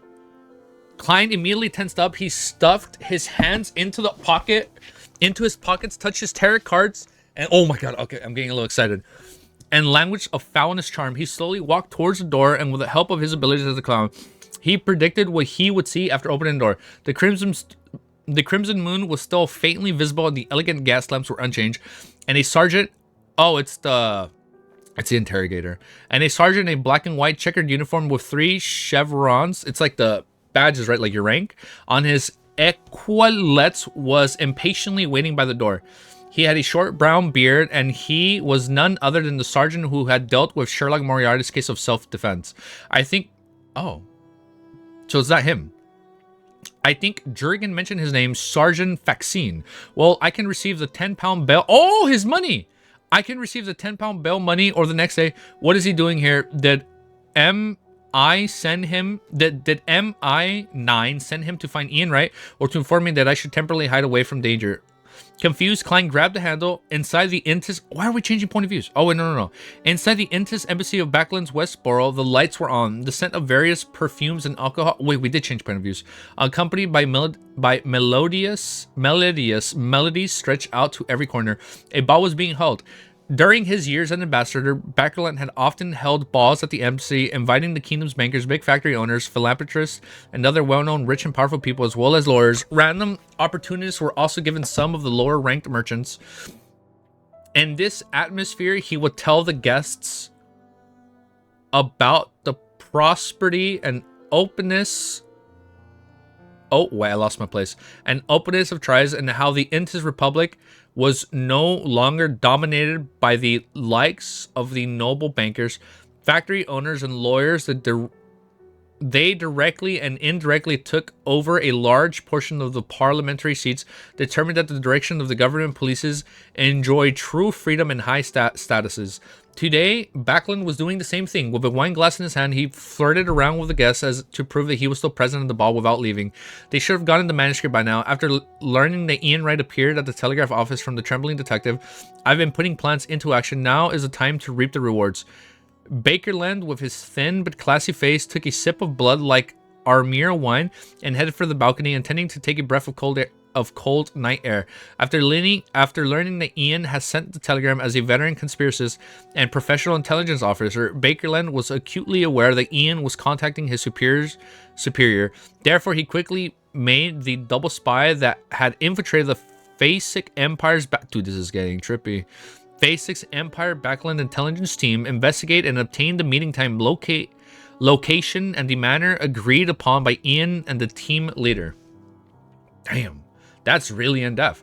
After that, he pretended that nothing had happened and continued to send people to look for Ian near Bacardi Street. He successfully found Ian, also attracted the attention of MI9. New music for next chapter. I got you. I got you. Oh, okay. I got you. According to his plan, his intelligence officer deliberately let Ian go so that M19 would think that they were on the same starting line. After paralyzing his main opponent, he called in other unexposed intelligence agents to ambush Ian, the Facek Empire's team leader. He wanted to find the manuscript and smuggle it out of the Lone Kingdom without being detected by MI9. The situation had progressed as smoothly as had expected, but the news that came back in the evening left his heavy heart. People from the MI9 had actually appeared. They had appeared despite being supposedly fooled. I thought that said Roselle. It's chapter for 250. Oh, okay, I got you. They had appeared despite being supposedly fooled. With Rosago around, it's definitely not because of the divination. Besides, MI9 isn't good at divination at all. That means we have a spy among our ranks. Let's hope that Rosago can be one step ahead of them and grab the manuscript and hand over to the Shadow for extraction. Bakerland had deliberately organized the ball in order to avoid suspicion, but as such, he was unable to involve himself with the developments. All he could do was pray that his subordinates would amount to something. According to his plans, once Rosago succeeded, he would immediately transfer the items to another intelligence officer, one that had never been activated before. Then Rosago would lure ML9. I'm mispronouncing it. It's been a while since you've heard Rosago. But by creating some trouble, keeping them out of sight and distract from his partners. During this process, Bakerland requested Rosago to kill the detective while he was at it. If it wasn't for him, no one from ML9 would have known about it. I said it's MI9. MI9 would have known about it. Everything would have gone smoothly. My involvement with the Zumagiri gang would have been revealed, and I wouldn't be transferred back to the country. He actually didn't run away, thinking that ML9 would keep protecting him and that staying at home is safer than running away. Bakerland rubbed his face. He had already received orders that after the operation regarding the manuscript had been completed, and he would hand all attention matters to the highest ranking military officer at the embassy and wait the arrival of the new ambassador. Bakerland was rather reluctant to part with Bakerland. Despite the bad weather and heavy pollution, Bakerland was one of the most prosperous cities in the world. Besides, the ladies here are more conservative, unlike those ladies back home. I don't think I should say that out loud. Slowly seducing them into bed and removing their restraints bit by bit is a very satisfying, fascinating achievement. Unfortunately, I have to bid farewell to these beautiful ladies. Bakerland thought gloomily as he felt more and more resentful of the detective who had dared to put up resistance. As for Rosago's own safety, Bakerland wasn't worried at all. He believed that as long as Rosago wanted to, as long as he wasn't targeted by the high sequence Beyonder, he would be able to escape immediately. This was because Rosago had special Beyonder powers. What does he have? So he probably has like an item, like a creeping hunger equivalent or something. Thank you guys. There's over 20 of you guys here, man. Thank you guys.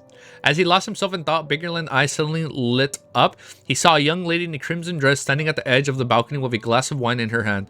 She had a pretty face and a gentle temperament. Her hair was ink black and luxuriant, and her light brown eyes seemed to speak volumes. Bakerland went over at once and began to chat with her. He learned that the lady was the daughter of a timber merchant named KLEIN, and that her father wasn't very rich and was trying to make his way up the ranks. With his status as Intis ambassador, Bakerland quickly received KLEIN's affection. After sharing... what other series have I seen that name before? KLEIN. After sharing 2 dances, their bodies became more intimate. Beautiful lady, I'd like to invite you to my room to sample some Aromir wine, 1286. One little detective KLEIN ruins his plans. He's gonna ruin his plans. KLEIN replied almost without any hesitation. All right. The two of them left the ballroom and secretly went to the second floor. They entered Bakerland's room, and he ordered the guards to stay away from them. Oh! It's Fours and Shios. They hired Mr. A, and they told him like he likes the lady. Oh, Oh, this is the assassination attempt. I caught on so quickly. They entered Bakerland's room and ordered the guards to stay. Yeah, like they ordered the guards to stay away from them and not to disturb him. Before the so-called Aromira wine 1286 appeared, Bakerland had passionately brought Elaine to the bed. While romping around in bed, Elaine's simple skirt came undone, and her pure fair arms hugged him.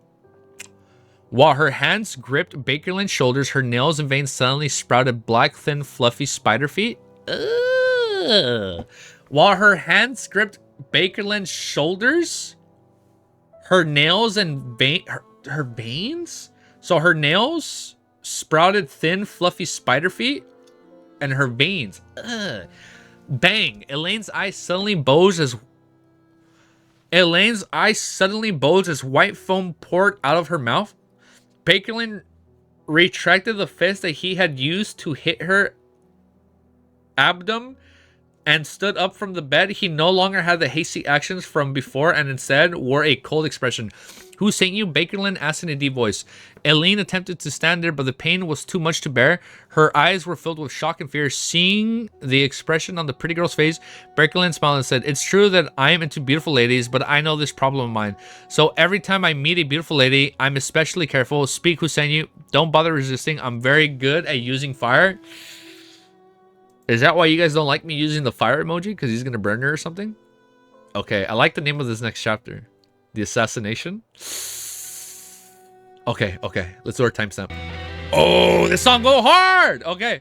Yeah, Ultra Kill OST. Is okay, wait. Oh my god, now it's getting a little too loud. Hold up. Okay, now it's a little bit better. Okay. Chapter 249 is called The Assassination. Elaine clamped her mouth shut and angrily looked at the thin, smiling face of the ambassador with a touch of terror. Bakerland stretched out his right hand. It's not too loud, right? Bakerland stretched out his right hand, which was covered in a plume of orange flames that danced silently. He took 2 steps forward, making a gesture as if he was pressing his palm against Elaine's skin. This made Elaine think of the descriptions in many novels in which cruel interrogators would use red-hot iron to brand their target's body, bringing about an extremely painful experience. No, I can't be that brutal to such a beautiful lady.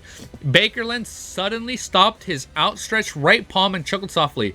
He shook suddenly, turning the orange flame into a long red whip. What is it, like a Balrog? What's going on? The long whip ignited the air around, at which it took out a form of thrones. Pow! Bakerland lashed his flaming whip at Elaine, burning her clothes and leaving her a dark mark on her skin. Her face contorted as she screamed, "Who sent you?" Bakerland asked again in a gentle voice. Elaine's lips quivered a few times before she finally opened them. It was... Bit louder? Bet. Whoa, wait. I need to turn it down for me and I'll raise it for you. It was. As Bakerland subconsciously listened for the answer, his eyes suddenly turned bloodshot. Oh no, Bakerland jerked back and rolled to the ground. In the spot where he had been standing, a flame rose up and formed a wall of fire. Splat, splat, splat. Rain like blood and flesh spattered against the wall and produced sizzling sounds. Some of them penetrated the flame, leaving a thin trail of blood on the ground. At the end of this path was the Intis ambassador Bakerland, who had stood up once again. He saw that Elaine's abdomen had been torn open and 2 arms wrapped in vicious liquids were sticking out from the inside. With a sudden push of the 2 arms, a figure drilled its way out from the belly of the beautiful Elaine. Yo, thanks for tuning in, dude. Yeah, bro, thanks for tuning in, Furky XC. Yeah, thanks, dude. Yeah, what's up, dude? What's up? Welcome. It was covered in a thick, squirming blood red liquid that continuously dripped down, and it was about the size of an adult male. It was hard to imagine a normal woman like Elaine with protrusion in her abdomen would actually have such a thing hidden inside her body. How was this stored there? Boom. The body below Elaine's head... Ugh. The time below Elaine's head exploded completely, turning into pure flesh and blood, surging into the form of a humanoid figure, mixing with the dripping liquid to turn into a strange red robe.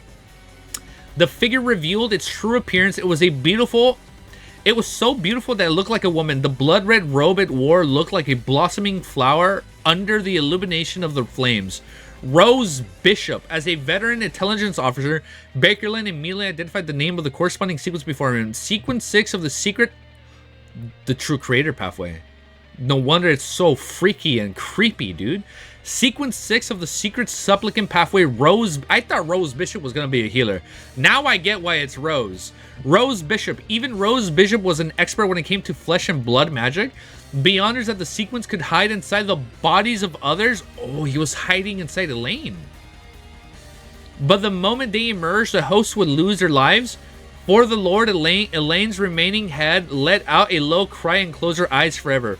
The Rose Bishop stretched out its right hand. I like how the music slowed down as she died. What the that is so weird. The Rose Bishop stretched out. Am I even looping this song? Yes. That's a hype song. The Rose Bishop stretched out his right hand and tapped his chest 4 times in the order of the bottom to right. Right to left with the color of blood and its light from flames reflecting in his eyes. He looked at Bakerland and took a sudden step forward with his right foot, passing through the wall of flame. He didn't receive any damage from the fire, with only dark red liquid that continuously dripped down. Bakerland retreated once again as he suddenly raised his voice. Someone help me. Although his most capable assistant, Rozongo, and several intelligence agents had been sent on a mission, there was still no lack of Beyonders in the embassy. They were military officials who had received permission from the Lowen Kingdom. They were the defensive forces that were available. 1 sequence 5, 1 sequence 6, 3 sequence 7s, and a combination of nearly 10 sequence 8 and 9s. Bakerland's voice echoed around the room, but it didn't exit the premise. The music outside didn't stop and the ball continued. It was as though the room had become a completely isolated world. Bakerland stopped his shouting, narrowing his eyes and looking around. The Rose Bishop was in no hurry to act. He said with a chuckle, "It was by your own will, the rules that were decided by yourself. You told the guards to not disturb you or to come near or to let anyone else. Yes, I simply magnified your will and rules and made a slight distortion. If you want to escape this isolation, you have to defeat yourself." Okay. Let's pause that. Bakerland stopped his shouting, narrowed his eyes, and looked around. The Rose Bishop was in no hurry to act. He said with a chuckle, "It was by your will that the ruthless that you were decided by yourself." Oh, wait, hold on. I'm rereading this again. I simply managed your, like, with blood magic? Yes, I simply magnified your will and rules and made a slight distortion. If you want to escape this isolation, you have to defeat me. Bakerland's expression changed slightly. What appeared to be the compliance of rules was in fact a distortion of them. The characteristics of using the power of authority to sever oneself made him think of another sequence name. Baron of Corruption. We've heard this name before. Bakerland growled. This was the lawyer pathway, which was sequence 6 of the Dark Emperor pathway. Before he could finish the sentence, Bakerland, he has 2 pathways on sequence 6? Maybe he's a shepherd that has a lawyer pathway ability and a Dark Emperor ability. Before he could finish it, okay, let's find out. Before he could finish his sentence, Bakerland's face suddenly turned extremely gloomy as he blurted out, "Oh, I called it! Oh my god! Did I not say this stream that we were gonna get somebody hiding as a shepherd, or did I not say somebody was gonna be a shepherd this stream?" I called it. Maybe not the exact individual, but I did call that a shepherd was gonna be acting as somebody else. Bingo! You heard it here first. Shepherd, you're a shepherd. Who are you? Who are you from the Aurora Order? It's fucking Mr. A? No fucking way, dude. Wait. Who are you, the Aurora Order, Mr. A? Why are you assassinating me? The Rose Bishop, no. The shepherd chuckled. You don't need to know who I am, accept the Lord's blessing. That goes so hard. His body suddenly stiffed before he could... Wait, I called it. I said Mr. A. I said Eyes of Wisdom was a shepherd in disguise. Not Mr. A. Mr. A, my childhood friend for me. Like, we go way back. His body suddenly... Accept the Lord's blessing. His body suddenly stiffened before he could finish his sentence. It was as though his joints were covered in rust and he seemed to have turned into a puppet. Bakerland laughed raucously. The gloominess from before disappeared in an instant. He took out a white handkerchief from his left breast pocket and wiped the corners of his mouth. I'm glad that you were able to chat with me for so long. It gave me enough time. After the white handkerchief was taken away, a thumb-sized head emerged from his left breast pocket. It was the head of a puppet with completely black eyes. That's the second puppet we've heard of, okay? No, third? No, the Chinese Gate was a doll. The shepherd opened his mouth and was about to speak when he heard a hollow voice that seemed to come from afar. You. After pausing, his body suddenly burgoyned and his skin turned dark. Two curved goat horns with strange, sinister patterns sprouted from his head. Wasn't that the logo? Wasn't that the emblem for the pathway? As well as wings. Two curved goat horns with strange, sinister patterns sprouted from his head, as well as wings behind his back that reeked of sulfur when they flapped. The shepherd instantly moved 3 meters forward, having transformed into a devil-like creature. There has to be like a demoness ability, where he turns into like a demon. But even so, it was as if every one of his joints were firmly shackled. His movements were swift and slow, and his thoughts were starting to blur. You still have the power of the devil, as expected of a shepherd. Let me send you to your lord. Without further ado, a flaming long spear with a blazing white tip materialized in the middle of Bakerland's right palm. He bent his back, about to throw the spear to pin the shepherd to the wall and burn him to ashes. Sequence 7, Pyromaniac of the Conspirator Pathway had the ancient name Fire Mage. I like how the music slows down right there. Cough. Cough. Cough. Cough. That's sick, dude. At that moment, Bakerland began to cough violently, coughing so hard that he felt as if he... I lost my place! Oh my god, as if he was about to spit out his heart lungs. His flaming spear lost control from the coughing and disappeared inch by inch. His face flushed red and his forehead was scorching hot from his coughing fit. His influence on his enemy that had derived from a mystical item was lifted. The shepherd was free from his sluggish and returned to normal. Who do you think I was having such a long chat with you? Wait, why do you think I was having such a long chat with you? How does severe nausea and an unstoppable cough feel like? The devilish face asked with the corners of his mouth hooked. Upon hearing these words, Bakerland suddenly recalled the enemy's beautiful and enchanting appearance when he first appeared, and regretfully said, cough, cough. A disease. You. Cough, cough. Killed a? Cough. A demoness of affliction? I called that. Right? I did technically say something from the demoness pathway. The shepherd dispelled his devil-like form and his figure turned into a series of stacked after images. So it's like phasing in and out. He chuckled and said, no, I only received a gift from Saint Tenebros. I know conspirators have all sorts of means available to them, so I'll be using my strongest ability now so that you won't have any unnecessary hope. A book appeared before him, a translucent and blurry book. The ancient book flipped rapidly, and with a soft chant, I came, I saw, I record. As long as I have recorded it, I'll be able to use it once. This is an ability that Saint Tenebros has deliberately demonstrated to me. Although I only have half of its original effect, it's still enough. The shepherd voice turned hollow and his body was enveloped by the darkness that spewed out from the book. He quickly turned into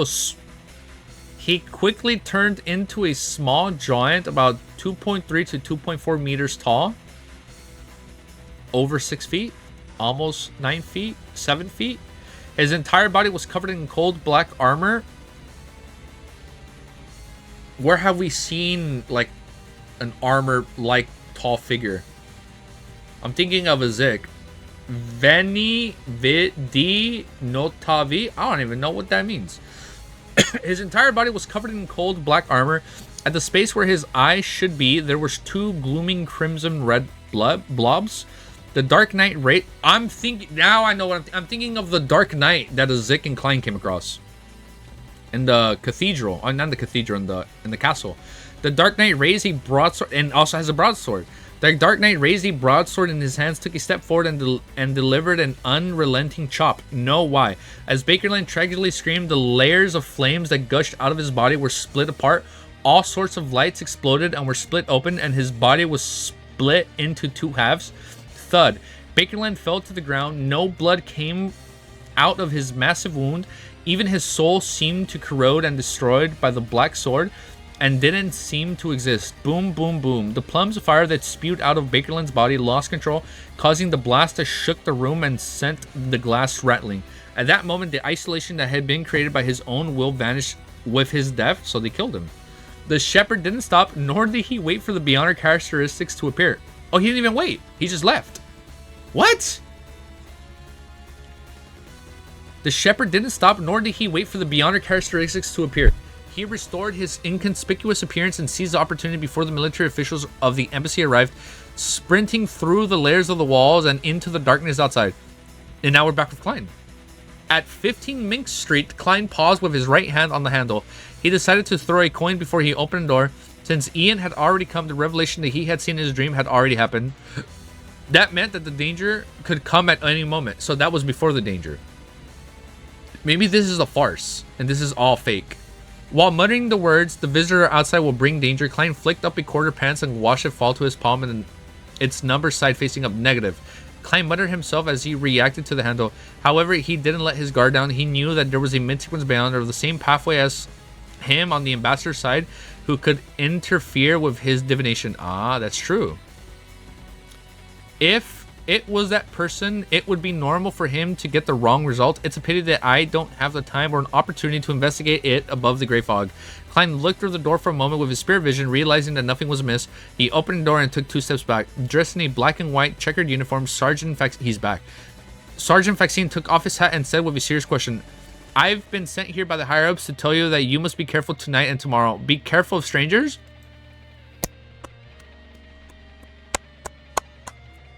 That is a good stopping point, and no freaking way. You guys were talking about courting death in the past, so that's gonna be a good chapter to continue with. All right, that was good. Okay, now we can do overall thoughts. What was that? Hey, veni vidi notavi is I came, I saw, I record an ancient Hermes. Oh, I record. Ah, it's I came, I saw, I record. That's what the shepherd said, right? Ah.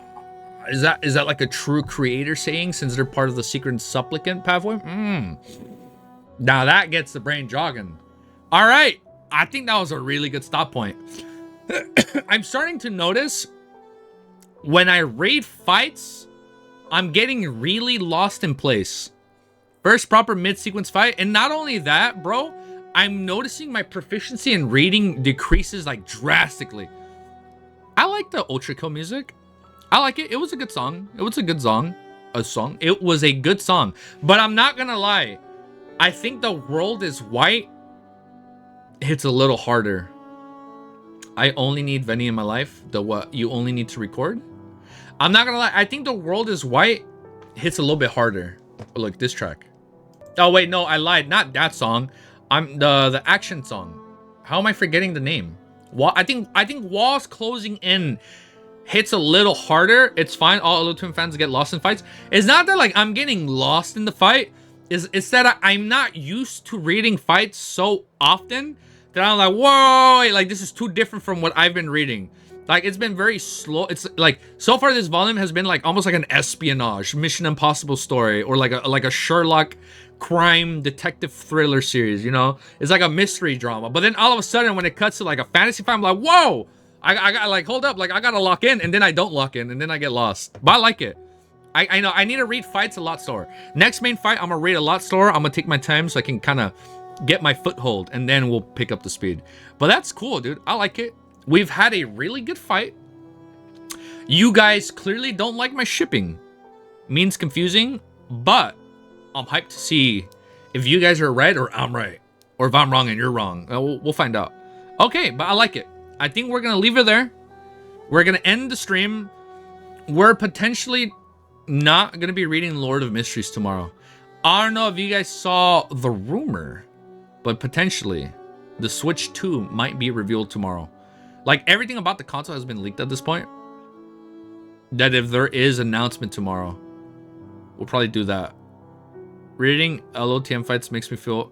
Nah, don't say that, bro. I told you Shepard was... Dude, the more I see Shepard, the more I come to like Shepard. Like, that doesn't make sense. The more I see Shepard, the more I come to enjoy the Shepard pathway. Yes, we rejected your shipping. Stop mentioning it. I will not. I will defend that ship until the day I die. Until I am proven otherwise. Until I am proven wrong, Randy. Nah, but I like it. It was a good fight. As of right now, Shepard is the most busted looking pathway. Really used to fight is on volume 4. Ooh, where I get really used to fights is in volume 4. Okay, it's gonna take us a while, but we'll get there. We'll get there. We'll get there, bro. I like it though. This was a good fight. I'm excited. What you thinking of Rose Bishop? So Rose Bishop is the one that does the blood magic abilities.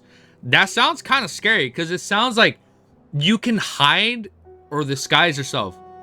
Shepard is like a hacker and all Sequence 5 Beyonders. Literally, bro. It's crazy. Shepard is the most OP below. As of right now, Shepard is the highest, most broken, busted pathway I've seen as of yet. I also found out lawyer pathway equals Black Emperor pathway. Oh, you see, I missed it. You did mention that earlier, remember? I did read that comment. Sorry if I didn't read it out loud. I thought he was using a lawyer pathway and a Black Emperor pathway, but it's the same thing. That is so weird that a lawyer is the part of the Black Emperor pathway. Just like Secret Supplicant is part of the True Creator pathway. KLEIN foresees you dying on a deprecate hill. What, because of my shipping? Alright guys, we're gonna end it there. I like the chapters. This was our first proper 2+ hour read along in a good while.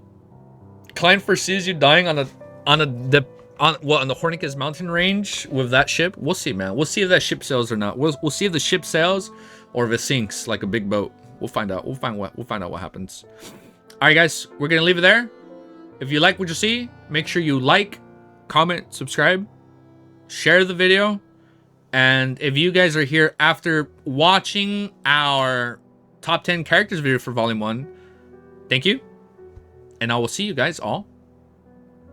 Not tomorrow. I will keep you guys updated. I will see you guys very soon. Secret Supplicant makes sense because Secret Supplicant is someone that prays to greater beings to gain secrets. That is really fitting. And i.e., we're praying to the true creator to gain additional secrets. Adui, does that mean bye? Bye, YouTube? Yeah, bye, guys. All right, guys. I'll see you guys very soon, okay? It will sink faster than... no comment. We can't read that out loud. But we'll see how fast the ship sails or sinks. Dude! Who followed me on YouTube right now? Are you watching the live stream? Thank you. Yamase. No. Arigato gozaimasu. Sorry, I'm practicing my Japanese for my trip in a few weeks. I will see you guys very soon. All right, guys. Peace. Have a beautiful day.